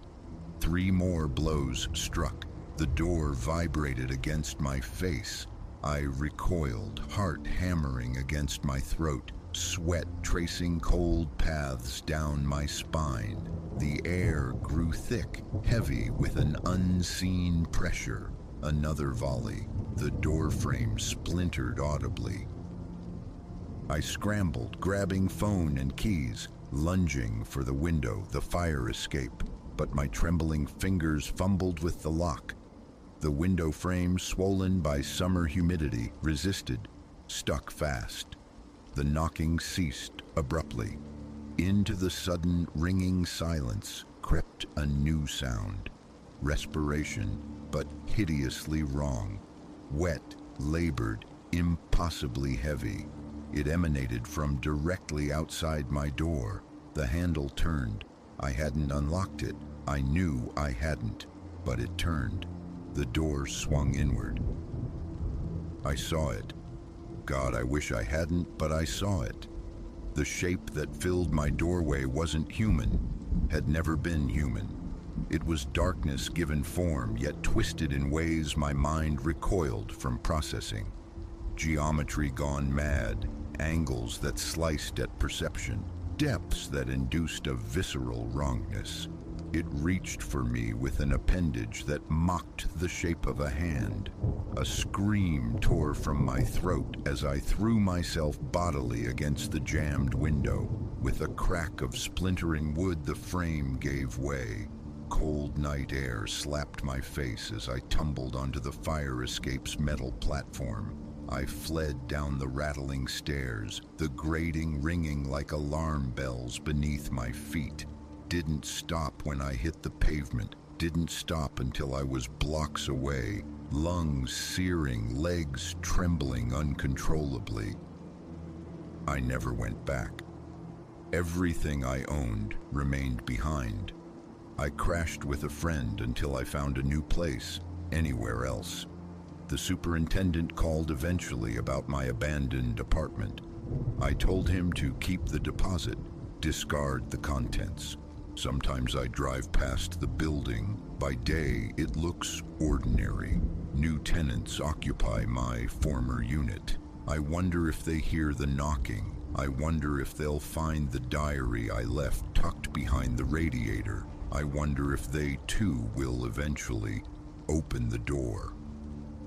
I've relocated 3 times since, changed jobs, numbers, but every night as the digital clock creeps toward the 3rd hour past midnight, I lie awake, listening, waiting for 3 knocks.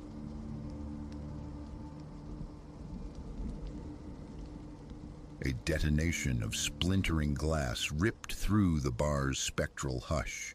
My pulse hammered against my ribs. I pivoted, the damp bar rag clutched tight, confronting the knot of men lingering past departure. In the low amber glow, their eyes held a predatory hunger.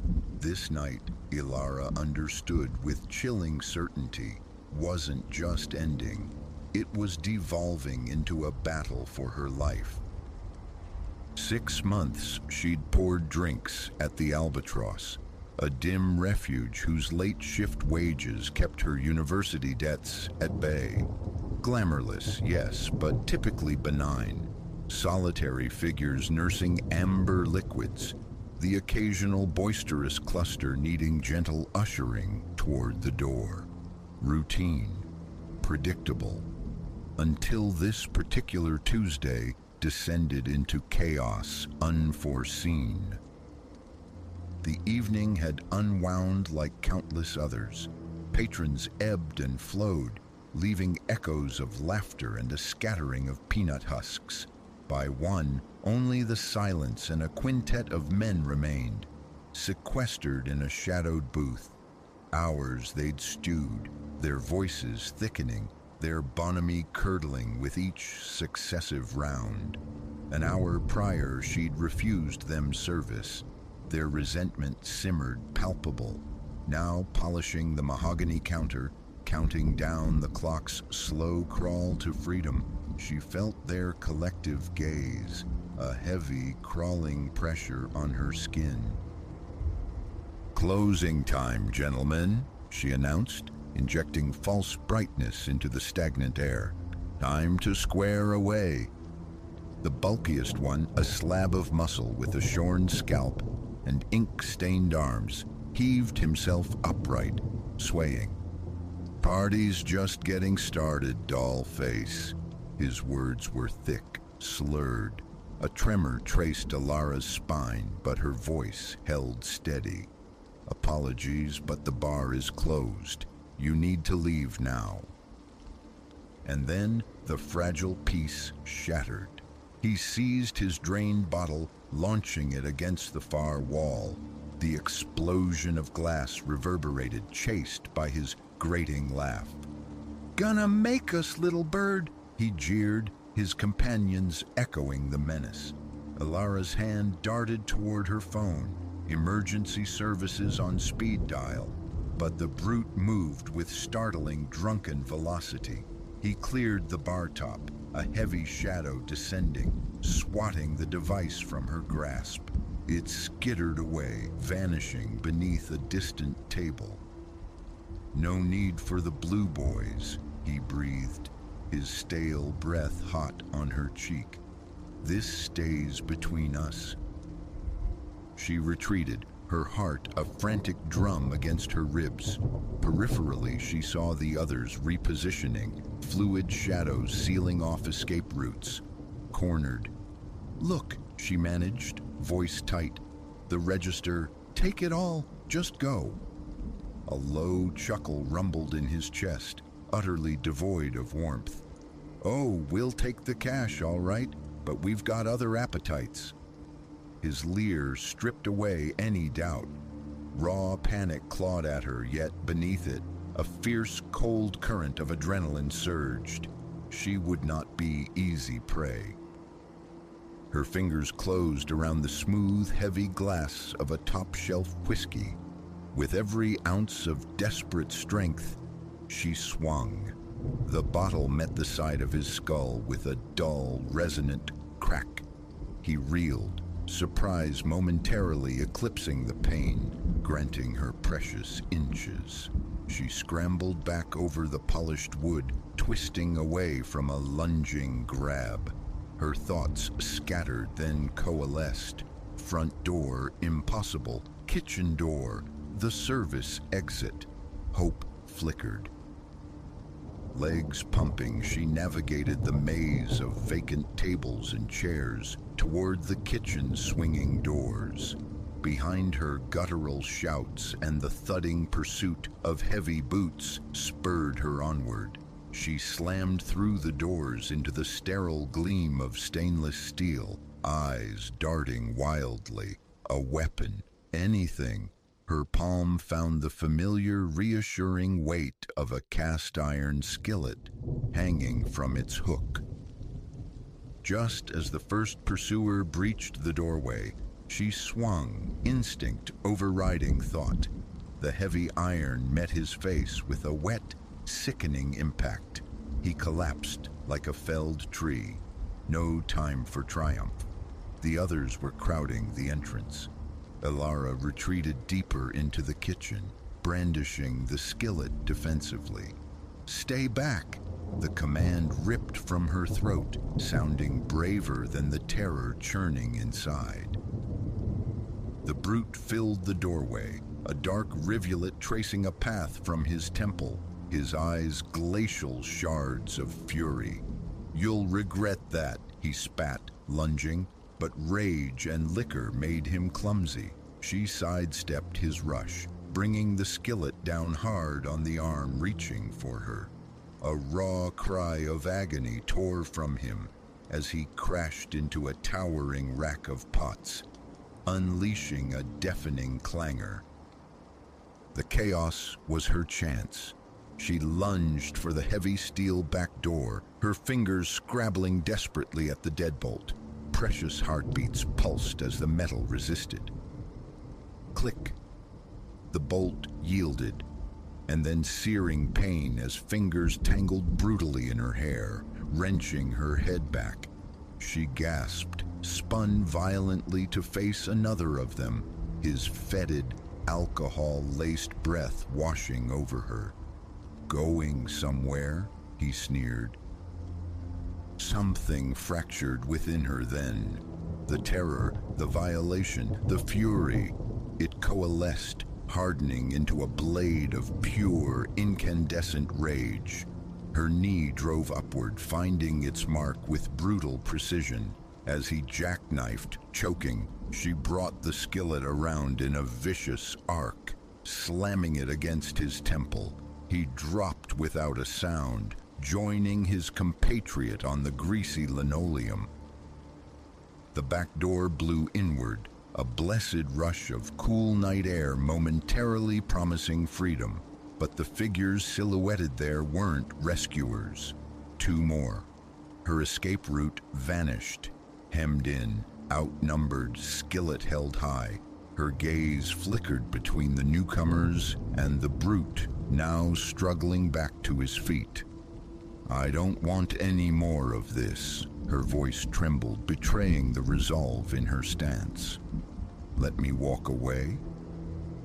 Laughter, rough and grating as rusted metal, scraped from the brute's throat. "Fun time's over, girl. Crossed a line. Now it's lesson time." They advanced, fanning out, shrinking the space around her. Elara retreated step by agonizing step until the unyielding chill of the walk-in freezer pressed against her spine. No more room, no more options. This was the end of the line. As she braced for the inevitable onslaught, the kitchen erupted in blinding white light. They all froze, stunned, blinking against the sudden glare. "Police, freeze, hands where I can see them." Never had a sound, harsh, authoritative, brought such profound, bone-deep relief. Blue uniforms flooded the space, weapons drawn, efficiently neutralizing the threat. Wrists were cuffed, snarled protests silenced. As the adrenaline tide receded, it left Alara's limbs feeling like water. Her legs buckled, she slumped against the cold steel, sinking to the floor. A uniformed woman knelt beside her, her expression professional, yet kind. "Miss, are you injured?" Alara could only nod, mute. Gently, she helped her rise, guiding her through the now chaotic bar. A tableau of flashing lights, medics attending to the groaning men, officers taking notes. Later, wrapped in a crinkling foil blanket in the back of an ambulance, the magnitude washed over her. 5 against 1, and she was still here. She hadn't just endured, she had resisted. The ensuing weeks dissolved into a montage of official procedures, depositions, courtroom appearances. The men faced a raft of charges, their histories revealing a pattern of predation. Her stand, it turned out, might have shielded others. She never poured another drink at the Albatross. The owner, bless him, was understanding, offering aid in finding safer work. But the night had irrevocably altered her internal landscape. She sought out self-defense courses, the controlled aggression a surprising balm. This led down paths of disciplined martial practice, uncovering a core of resilience she hadn't known existed. Eventually, empowerment turned outward. She began guiding other women, helping them unearth their own latent fortitude. In the quiet hours, the echo of shattering glass sometimes returns, the phantom chill of being cornered, hunted. Yet these ghosts no longer hold dominion. They are signposts now, reminders of the ferocity that sleeps within. That night at the bar remains etched as the nadir of her existence, but paradoxically, it was also her genesis.